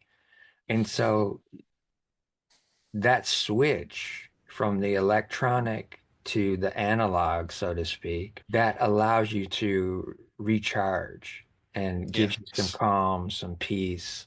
some Yep. moments of sanity where that Yes. electronic device that's just buzzing in a sense all Hmm. the time is static against your central Yeah. nervous system. It's true. The only electronic devices is a phone, and I might put it on Pandora or something to play music. That's it. No, no laptops, no TVs, none of that stuff. Just grease and wrenches and Some heavy smell of stuff. gas, maybe, right? Yeah, Yeah. that's cool. That's Yep. cool. Yeah. So So, with this new opportunity, knowing that you weren't going to be able to work with Zach Brown because he was just the timing just wasn't working right. With this new mhm. opportunity, where does it take you? So Bestway, this again, there's a lot of learnings, good and probably not so good. So when I applied for Bestway, the job was going to be a $10,000 pay cut for a senior design position. And I worked through a company called recruiting company called Creative Circle. I don't know if you've ever heard of them. I have not. They were okay. I pretty much had to do all the work myself. It's kind of, it was almost like, Ah. can you get out of my way and let me, you're not really, you're just in the way. I didn't say this. They were nice, but it was just like, okay, I'm telling you the questions to ask them. You're supposed to be going to bat for me, like getting me more money or whatever. Yeah. So anyway, long story short, I went to the interview. It went well. As I'm walking in, I see another guy coming up. I'm like, that guy also must have interviewed. But it was interesting because I'm not in a suit, but nice slacks, shirt, shoes. And the CEO was there, and my boss, who was the VP, they're sitting there in beat up t-shirts and jeans and like just laid back. I'm like, oh, I'm overdressed. Right. So I apologized to him. And there was like a mix up in this whole thing with the creative circle where they didn't even see my product development, my whole career of product development portfolio. They What? had my resume and my side view or my side automotive stuff. So they just think, Oh oh, it's man. just this guy. Something didn't make it to him the way that they wanted to deliver it through Creative Circle. I'm like, oh, these guys are screwing me up, man. Yeah. So I said, luckily, I got my laptop. I have everything loaded on here. We'll swing it around. And they're like, oh, wow, we didn't even see any of this stuff. And I'm like, anyway, long story short, the interview went well. They wanted me to come back for a second one. Funny enough, so this is in Phoenix, right? And I'm living in the Easton, Pennsylvania area. Luckily, my buddy Chris, who we do the SEMA cars, he said, I'm going to have you come out and work for me for a month and a half. I'm going to pay you cash and you're going to help me build this Corvette. Like you're going Okay. to learn how to fiberglass. And it was a 66 Corvette, big block convertible side pipe car. And I'm doing Okay. all the mechanical stuff. He's the paint and body guy, but I got to do the interviews while staying with him here in Phoenix. So I let them know, hey, if you're going to have me come back for a second interview, I'm only going to be here for another 2 weeks. And so try to get me in. So they got me in for a second interview. It went very well. And then I'm like, okay. So in my whole time, senior designer, here's the pay. I'm like, cool. This is cake. The problem is it's an inflatable company. I'm like, what am I going to be designing? It's like graphics. I can do graphics, but a week later, I didn't hear anything, don't hear anything. Finally, after a week, and I was still in Arizona. I get an email saying we're offering you the position of design director for Bestway. And I'm like, director? This is not senior designer. And then the pay is still 10,000 less than what I was making at Crayola. I'm like, wait a minute, this is like 3 levels higher. And so I'm like, what is going on? I call Matt, the VP, and I'm like, what's going on? Well, you're not really like the director. You're going to be directing the project. So is it a project lead? So Right. what I'm learning is that so Bestway USA is a company that's part of a larger Chinese owned company that's global, Okay. worldwide. Gotcha. And they are developing products specifically for the US market here. And now we've doubled from 40 people to about 130 in Okay. that time and change building. So anyway, to give you an idea, there's like 35, 40 people here. And there's no process for the design. Oh man. And you got salespeople and the CEO randomly coming into one designer. They got one designer, industrial designer, fresh out of ASU. She's young, first job. I come in there And but anyway, I'm talking about this position, and it's no HR. It's just I'm just very confused about what Right. this position is. I'm like, Yeah. senior designer, I know what that is. We want you to mentor Angie and help her and help us get people here. I'm like, this is sounding like a real. So there's a little bit of like bait and switch, I feel like going. I looked at it this way. I'm like, okay, it's a small company. The pay, I'm not crazy about it, but the benefits are really good. I'll prove myself Right. and show how great I'm going to be. And we can work that out later. That's not the way to do it. I will just tell you, and everybody that sees this, do not do it that way. You say, no, I went for a senior design. I was thinking like, I'm going to have a director title, and whether it works out for a long time or not. In a way, it did help elevate. Yeah. But long story short, what happens is the company felt a little bit like a startup, but it wasn't. It's a big company. They got the budget. So I end up helping Angie and I start creating the process. We can't have salespeople just walking here demanding things. There has to be design briefs. These need to be provided by product managers, not salespeople, not the CEO coming in. Even I got hit by the CEO after the process. He would come in and just sit in a chair like, John, and he's an Italian guy, really smart guy, super smart. He's like, I need miracles from you. I need a miracle. I'm like, I'm already loaded, man. I'm like, it's me and this other person. And I shouldn't even, I've got project after project, loads of projects. I'm like, this isn't really a director. So long story short, I'll just cut to the chase on it. 6 months in, I prove myself. They're really happy. Sit with the CEO and Matt. Okay, we're going to give you the HR part of this now. So you're going to be a director. I'm like, Oh my God. ah. So we got to get people hired. I've got to help with that. Job descriptions. Meanwhile, there's 2 designers handling 300 projects, graphics, structure design, inflatable, injection molded, like just like Wild West, Oh, literally. wow. So we get another designer in. I'm trying to think who was the first design. We hired this person. I don't want to pigeonhole. I don't. So I'll just come out with it. We hire this person, and the way we hire, I don't care your background or who you are, what you're like. I'm like, if you're talented and you can do awesome, no Yeah. problem. I have no issues with anybody coming here. I will, if you're badass, like I will push you, like my man, I will put you out front. I will support you and do anything I can for you. And I got to the point even where this person in the beginning was working out great. They were doing pranks, filling my office up with inflatables. So I built this rapport that was very positive. It was going very well. Right. So we hired this person. It was as a transgender oriented person. And I don't Okay. mean this in a negative way. I would just say I didn't care. I was like, we're all different. Yeah. We all have different backgrounds and you're very talented. We have a test procedure. We give you a product to try you out to see if you can do the skills. They did great. And this has happened with somebody else too. It doesn't matter what you're from. It's just when you find out later on they're talented, but they bring this toxicity to the department.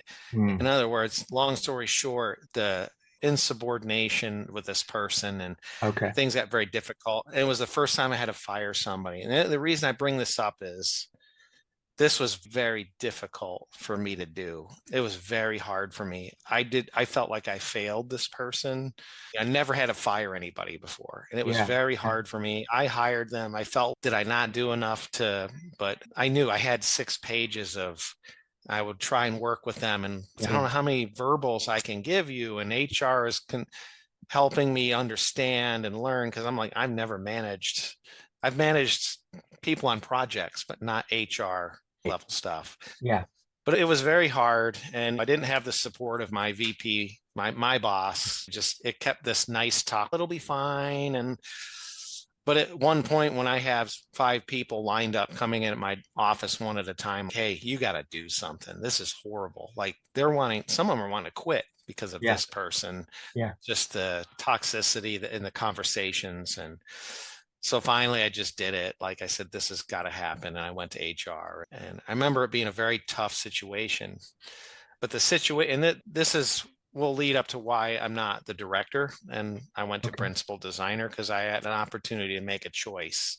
Gotcha. And I chose to step away from this. Okay. At the time, I wasn't feeling I got it's like only come to me if you have a really hard, bad problem. Everything else, you should just be able to figure it out. That's fine.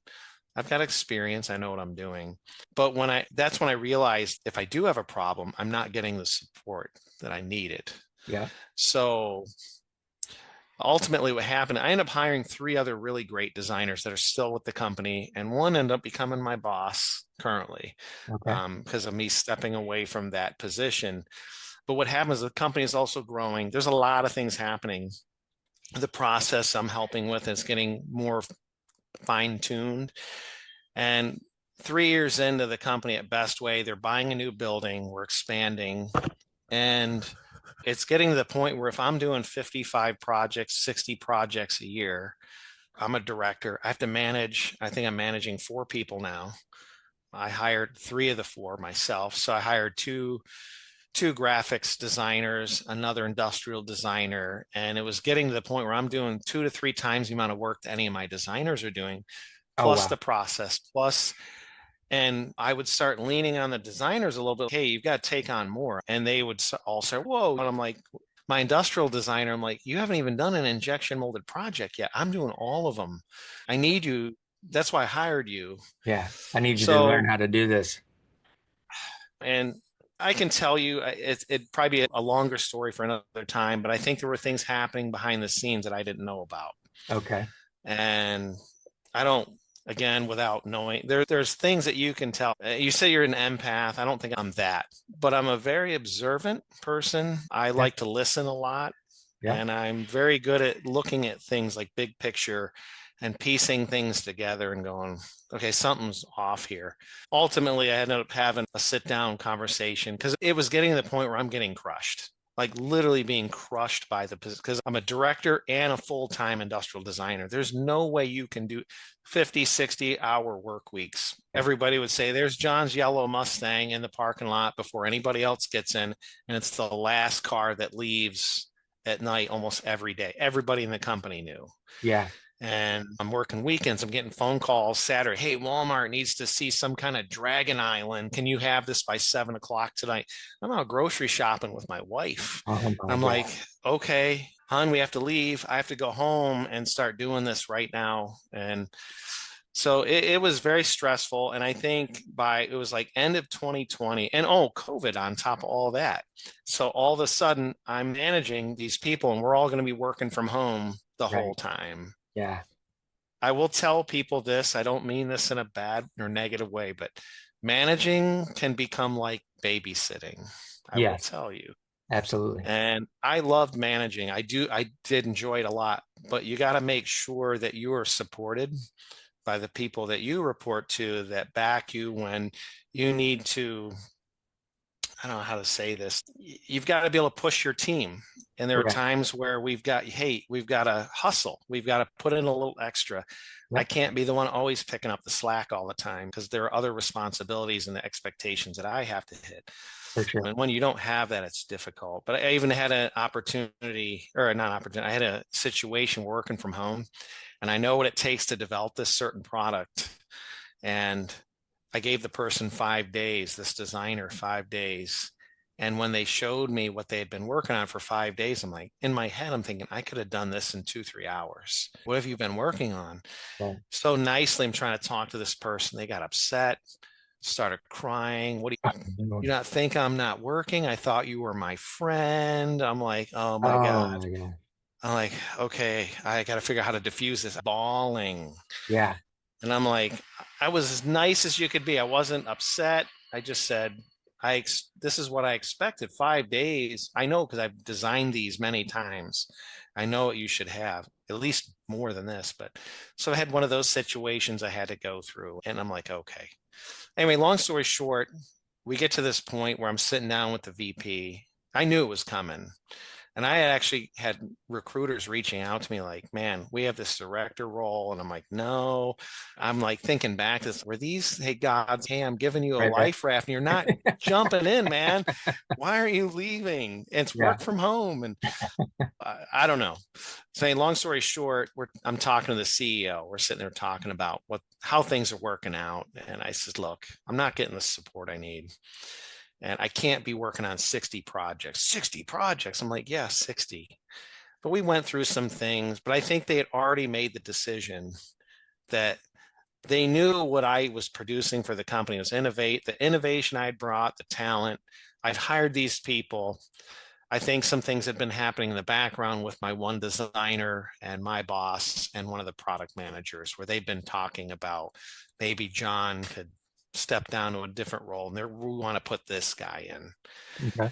So I'm like, okay. So when we got talking about it, they asked me what I thought about this person being the manager. And I said, this person has skills as far as and experience in being organized, creating process. The problem I have is this person's young and they don't have the experience, not even close to what I have of actually producing success, Yeah. several hundreds of success and experience doing like what I've done. They have some, but it's not even close. Right? Yeah. And you're Yeah. taking somebody from not even a senior design level, just product designer, and you're going to promote them to design manager. Yeah. I said, you better be really sure about what you're doing. So we agreed that I started thinking about, yeah, I don't think I want to manage anymore. I'm going to step down to a principal design role and take on that role and focus on myself because I just really think I felt this separation happening with my team and myself where rightfully so, I wasn't able to give them the time that I would have liked to give them. But when I'm doing the amount of work that was on me, how could I? It's impossible. It was just, I literally was waiting for this to happen. Something's going to happen. It has to happen. It's just not, I could feel it. Yeah. And sure enough, it was like March of 21. And I'm like, yeah, I was waiting for this. So Okay. what I try to give as an example, and my boss was like, well, wait, whoa. And I said, I wasn't getting the support. Pat was the CEO. Pat, I'm not getting the support I need. This has been happening for a long time. I had something in my back pocket as an example, but I was like, I can't throw my boss under the bus. But it made me look bad because when I fired this person, they brought a lot of negativity into the team and everything. And I had tried to say, we need to make this happen quicker. It didn't happen. So one of the things the CEO said to me after I was cleaning out the person's desk as they're leaving, he goes, are you okay? And I said, I'll be fine. It was very difficult. He goes, my advice is the next time you have a problem like this, need to have it happen faster. And I'm sitting there waiting. Should I say it? Like I went to my boss 4 times and HR, and he said no. We had to have a meeting. Let's sit down and talk about our feelings. And I'm Right, like, right. I just need to get the work done. Yeah. I'm overwhelmed, and this person is making it difficult. So I didn't say anything. That guy still doesn't know to this day. I tried to, but I didn't have the support. And seeing how all this not getting support, being basically not set up for success, was Right. a big issue. Long story short, I moved to principal design, and the way they handled it was not good. I felt betrayed by my company a little Sure. bit. It was very hard to swallow, but I said, I'm going to get to focus on what I'm doing. I felt like I worked so hard to try to make this happen. And I just was like, good luck, swim or sink. Yeah. No, exactly. And to this day, I'm glad. And it literally took, so the director, they moved him right to director 6 months in, like, of course. For the first couple years, though, I could see his learning curve was very big Yeah. because of not having the experience that I had. And he's trying to direct designers in all this process that I'm like, oh my God. Yeah. And I wasn't reporting to him. I said, I'm not reporting to him. I'll report to the VP. I said, because this guy, he's not ready. Like how's he going to manage me? Yeah. How? Exactly. Yeah. He doesn't even have any experience. So anyway, we did that for a year and a half, and then the VP decided we're going to have you report to the director now, and she didn't support me either. It was Oh, basically like no meetings, no one-on-ones, no nothing. And I was still working, doing very well, but I was doing things, funny enough, like innovations, and some of the processes that I was doing with the factories have become processes that he adopted and is using today. It's because it would start out with like, why are you starting these certain projects without a brief? It says, because I know we do these every year. The product managers are going to need innovation in these specific areas that we should just already be working on, and we can be early. I just don't understand how you can work with no brief. I'm like, I know we're going to need to do 2 water slides every year. When I first started here in 2018, they said every year we're going to. So why should I wait months for a brief when I can have them in the bag? And the product managers loved how fast yeah. I was. But anyway, long story short, I will say this. He and I have had lots of discussions, and we've been working together. And for the last year and a half, he's understanding that I haven't been set up for success several times now. Yeah. And even in the role I'm currently in, we've had discussions where I said, why don't you stop dictating to me what you think it should be? Let's have a collaborative discussion about it. And let me provide my feedback and insights from my experience. I Yes. want to help. I just want to help. I don't want to tell you how to do your job, but there's things you don't know. Just listen to me. If you Right. don't choose to use it, that's okay. But at least you gave me an opportunity. Maybe you could learn from me in this way, and I can learn from you in other ways. Yeah. And I will say it took us 3.5 years to get there, but we finally are at a point we're having lunch together. We can share things. We have a very good conversation now. And instead of dictating processes like the metrics on what it takes to do a high complexity injection molded projects compared to this project, I can tell you, like, you're going to need to spend this much time sketching. You're going to need this much time for research and mood boards and working with the PM and a meeting. And then CAD's going to take you probably 40 hours, Yeah. 40, 50 hours or whatever. Yeah. It's a 100-hour project. And he would go and do his math and he's like, oh, you're right on the money. So he started listening to me. What it led to was him presenting to the company. It helped him create tools to say, we need more resources. We need more people because we have X amount of projects. And John has helped me understand the metrics behind several projects. So he's learned, I've learned from him and he's learned from me. And then we come to, let's work together instead of just telling me what you think it should be and guessing. So now I have a new boss. He comes in with a lot of experience and feel very positive. So I feel like, great, we finally got to where we're working well together. Like, you're going Right. to Yeah. focus. He's still the director, but now we have a manager. That's how far we've come as a company. So we have a Okay. director. The manager is going to manage new product development. He's going to focus on ODM and big picture innovation Right. direction for the company because there's so many people now. I think we have 7 or 8 designers Okay. now just in the US. Cool. Very So a cool. lot of product managers. We're working on 300-400 projects, Dang. high level, like very high complexity stuff. Yeah. That's a lot. Wow. Oh, With yeah. all that going on, I know the cars is your kind of your therapy thing. Sure. Is there anything else that you're doing to take care of your mind as well? Other Yes. From being a Gen Xer, right? Grew up with, you hear the comedians joke about this all the time. Okay, I'll give you a great example. When I was a kid, I was playing Little League, typical Gen X, right? Situation. I got hit with a fastball to the head, Okay. knocked me out on the plate, knocked out cold, right Oh in the face. man. Half inch higher, I would have lost an eye. And my dad jumps the fence, picks me up, brushes me off, and says, "Take your base." And the ump's like, "You need to take him to the hospital." For So now sure. we know what's wrong. We know what's wrong with me now. I got hit by a fastball. Holy crap, Um, you got so TBI. I know. So there's always this, I have a lot of that from my dad where it's, you think you can handle everything. And I think this helps pull some of these things together. That's how I have the compartmental thinking. Yep. I'm logical, I'll figure it out. And Yeah. you try to handle stress a lot of ways. And the old school way is like, hey, you know what? if your arm's falling off, just duct tape it back on and keep going. Yeah. I was raised that way. You'll figure it out. You just got to work harder. And I've always had less to work with than would be optimum that would make life easy. You just creative and you find a way to survive. I've Right. learned whether in my career, you got to go in survival mode, you got to figure it out and you just put your nose to the grindstone and push harder. But what I will tell you is something that's happened to me in the last couple of years with this current job and all that stress that I've been dealing with, different personalities that I'm struggling with and Yeah. not feeling set up for success.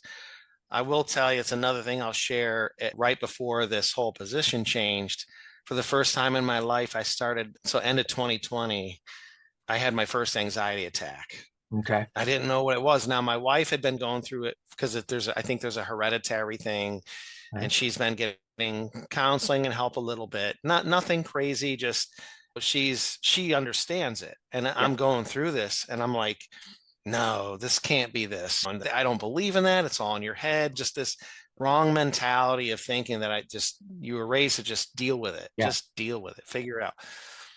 So since then, I think not so much recently. The last couple of years have been pretty good, but I've probably gone through 3 or 4 pretty good anxiety attacks Okay. where I'm shaking and I'm just like, I don't even know what's happening.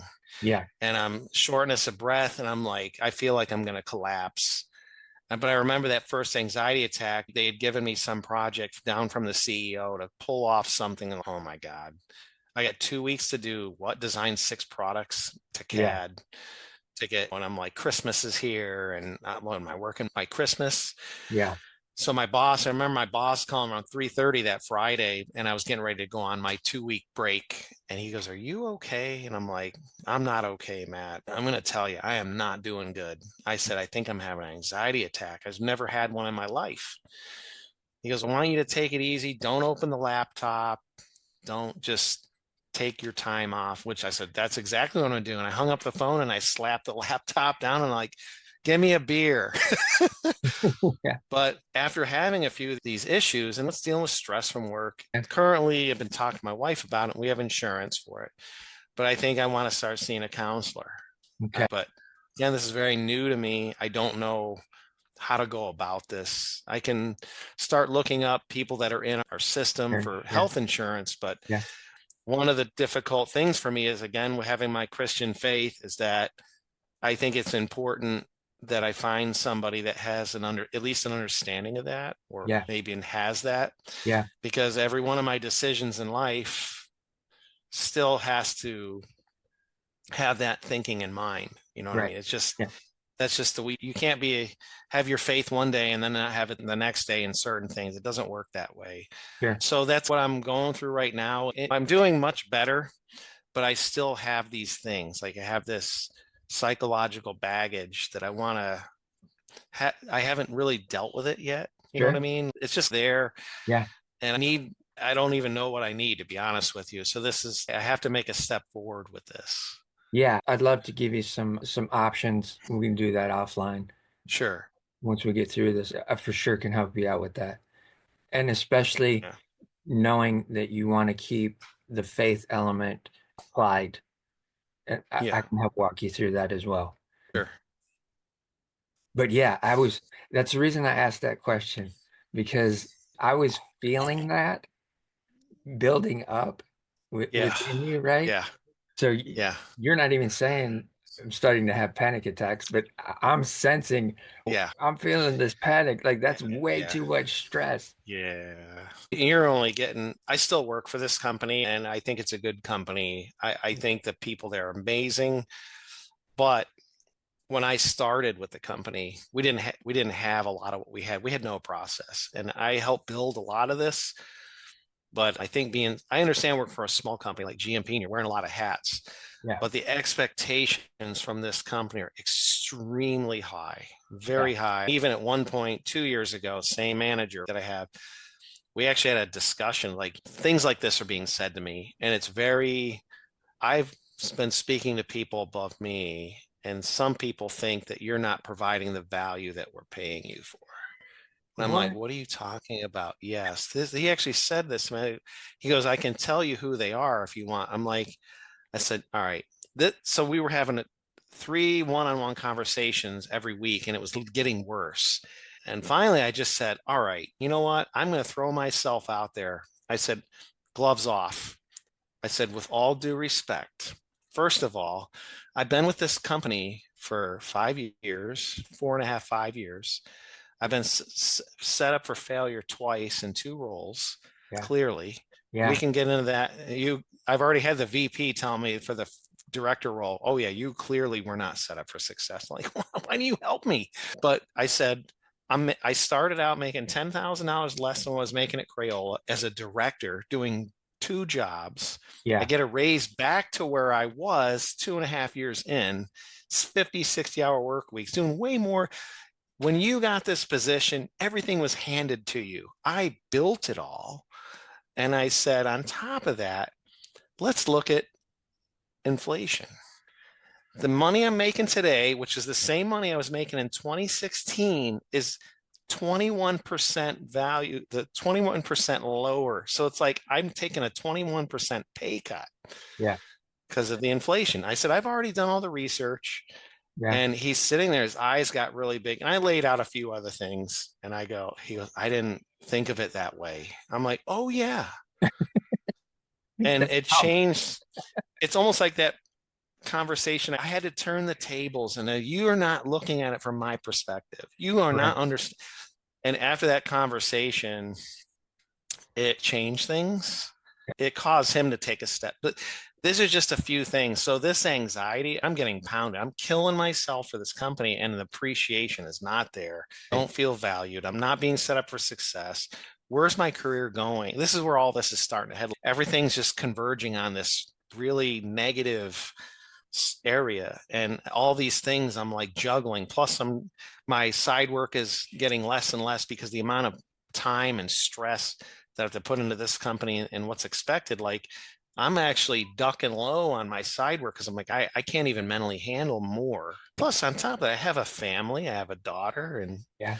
so, anyway, this is where it all was going, like into 22, 23 a little bit, but it started changing because thankfully, and I'm very thankful that my manager started talking with me and listening to what I was saying. You need to listen to me. Yeah. That's why you're failing, and it's why I'm failing because you're telling me what to do, and I can't hit these expectations. It's Right. impossible. Yeah. My legs are getting kicked out. So anyway, there's so much I don't want to get into all of it, but there's so much that I was handling, and I'm thankful that things are a lot better. But Yeah. there's a little bit of an effect that I feel, and I don't really want to say this, to anybody. Sure. I don't hold grudges, I guess what I'm saying. But these things happened to me that affected my livelihood, Oh, absolutely. my opportunities, growth Yeah. have been just pushed to the side. Yeah. And it And sucks. it Yeah. does. And honestly, I can see it just across the entire story today. There's been these Mm, instances where you run into these scenarios where you've just been you're put in a position to fail just because the other people don't have the capacity to think the way that you have, which has got you in the places you have, but it's also allowed you to excel.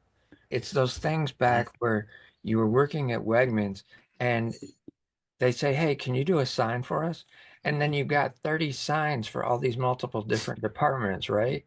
Because you've already got this accelerated thought process to where you can see, yeah, I can do this. I can help you look sexier, better to the public, right? mm. We can make this amplified. We can take this up to 10, 11, 12. We can turn it up for sure.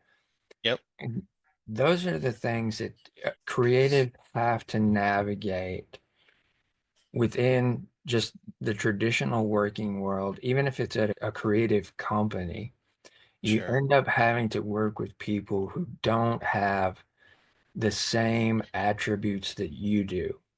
They're put in a position of a management position where they may have some organizational skills, but potentially they don't have the people skills that it takes and the understanding to know that, hey, my creatives think differently. So I have to Hmm. look at them differently. I have to understand what their process is and how to make sure that process is nourished so that it's Hmm. on time, so that it comes Yep. in at budget, so that it comes in Yeah. with them not being overwhelmed. Yep.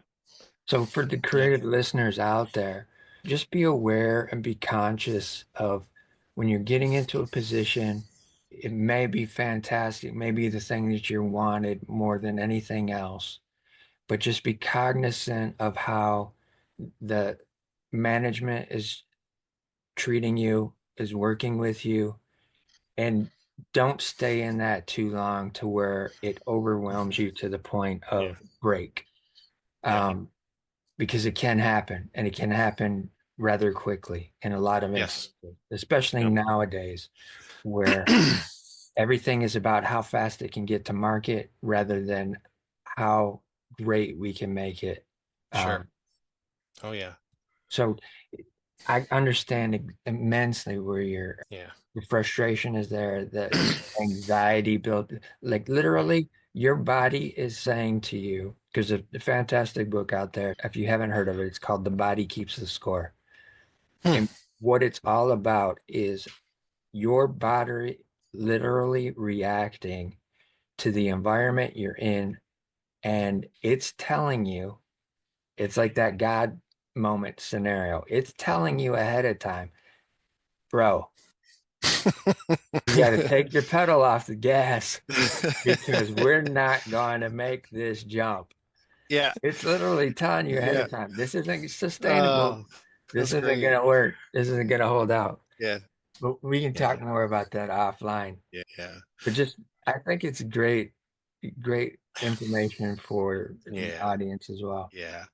'Cause really, what the thing that happens is, and this isn't the majority of the job, and I want to make sure people understand that. I'm not saying this is how everything was. For sure. The majority of the time, like the product that I'm working on, I love it. The Yeah. stuff I'm coming up with, the ideas, and honestly, it's not, my whole goal is I want to win. I want our company to win. I want us to be the best. I want to beat the competition by innovating. And that's always been my attitude. It's not me, because Hey, I know that's not how it works. We work on a team. And I've always had that attitude. I've even told managers, and it's probably not the best way to look at it, but I remember telling my one director that was younger, and I said, I want to make you look good, because if you look good, I look good. He goes, he did tell me, you make yourself look good. right. I'm like, but I wanted him to understand, like, I'm not here for just myself. Yeah. I want us to win. Yeah. And when you're trying to be that person and you're not being set up for success, I can't help you win because you're not giving me the tools to do it. And I finally told my boss, I said, it's like you entering me in Le Mans racing Ferraris, and you're giving me like this 4-cylinder econo box, and I got to win this race somehow they got these V12 engines, and you're giving me a 4-cylinder. I'm like, I'm never gonna, but you got to win. You got to get it. You got to do it. Like Yeah. I'm done. Yeah. It's not Yeah. going to happen. But Exactly. you use the fact that you justify, look, you work with great people and the products you're doing. Look at all the stuff you've done, and you use that as it'll get better. And I have another product. I can tell you, there's others there that we start confiding a little bit. You have to be Yeah. careful because you don't know who's saying what. But Sure. there's a product manager. He's almost going through the same thing I've been going through, and I've been trying to help him. Right. And he says it's like a pendulum, like it's going really great, and then all of a sudden it's crap again. I Yeah. was like, you Exactly. gotta. So you justify what's going to get good again. But how many bad pendulum swings? How far is that pendulum going to swing where you break the pendulum and it isn't going to come back? For sure. So For sure. anyway, Right on. So, one other thing I want to ask you because I've been wanting sure. to ask it since we started. I'm looking at that skateboard in the background there, and Yeah. I'm seeing that it's got the wide tires on it, the wide wheels, and that's a 70s thing, and I'm all about that. I've So got one myself that has those wide tires, so wide so wheels. it's a cruiser. It's just a longboard for just no tricks. I'm too old to be doing tricks and Right. falling and getting hurt. So it's very entry level longboard, but I love riding it. I haven't been on it in a while, to be honest with you, but I have a great neighborhood to do this on, and I need to start getting active again. But Yeah. yeah, it was fun. There was a point where I'm using it. Funny story, Crayola, right? It's supposed to be Yeah. fun and creative. I'm the guy that I had an old 67 bug or 64 bug slammed, and I had my skateboard in it, and I'd park way out, right? Because I'd get there and I'll just park way out here.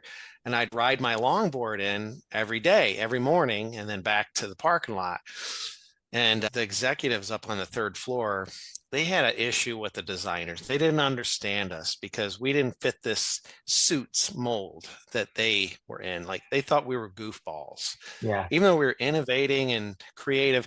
But like I got my hoodie on and my jeans and I'm skating in, and but I still have a nice shirt underneath and whatever. I dress corporate casual, but I'd have my hoodie, and apparently somebody saw me riding, and then I don't like this, and they had security waiting out for me. I've been with the company for 4 years, Oh my God. waiting by my car. And I get there and I pick up the skateboard. Hey, you. I'm like, yeah. And I'm like, do you work here? I'm like, I just came out of the door over here, didn't you? I show them my badge because I don't fit this mold. That and it's very funny. There's a lot of people don't know this about Crayola. There's some really super creative people there, but there's this. They want to have it be this corporate tight. They Yeah. don't like. They want if they had their way, they'd have designers coming in suits. Oh And man. you'll be in spray booths, mountain renderings, and building. Like I can't wear a suit, man. Oh my God. Oh, For real. building models. Yeah, it's a weird thing there. That's But wild. That's wild. yeah, I don't know. That's a It's cool these story to, perceptions. yeah, exactly. Perceptions. That's a cool story to wrap this up today. Yep. And I Yes, want to leave the audience with a little reminder that I try to do at the end of each one of these, and it's always listen to your heart and be kind to your mind. Thanks, everybody. yep, I agree. Thank you.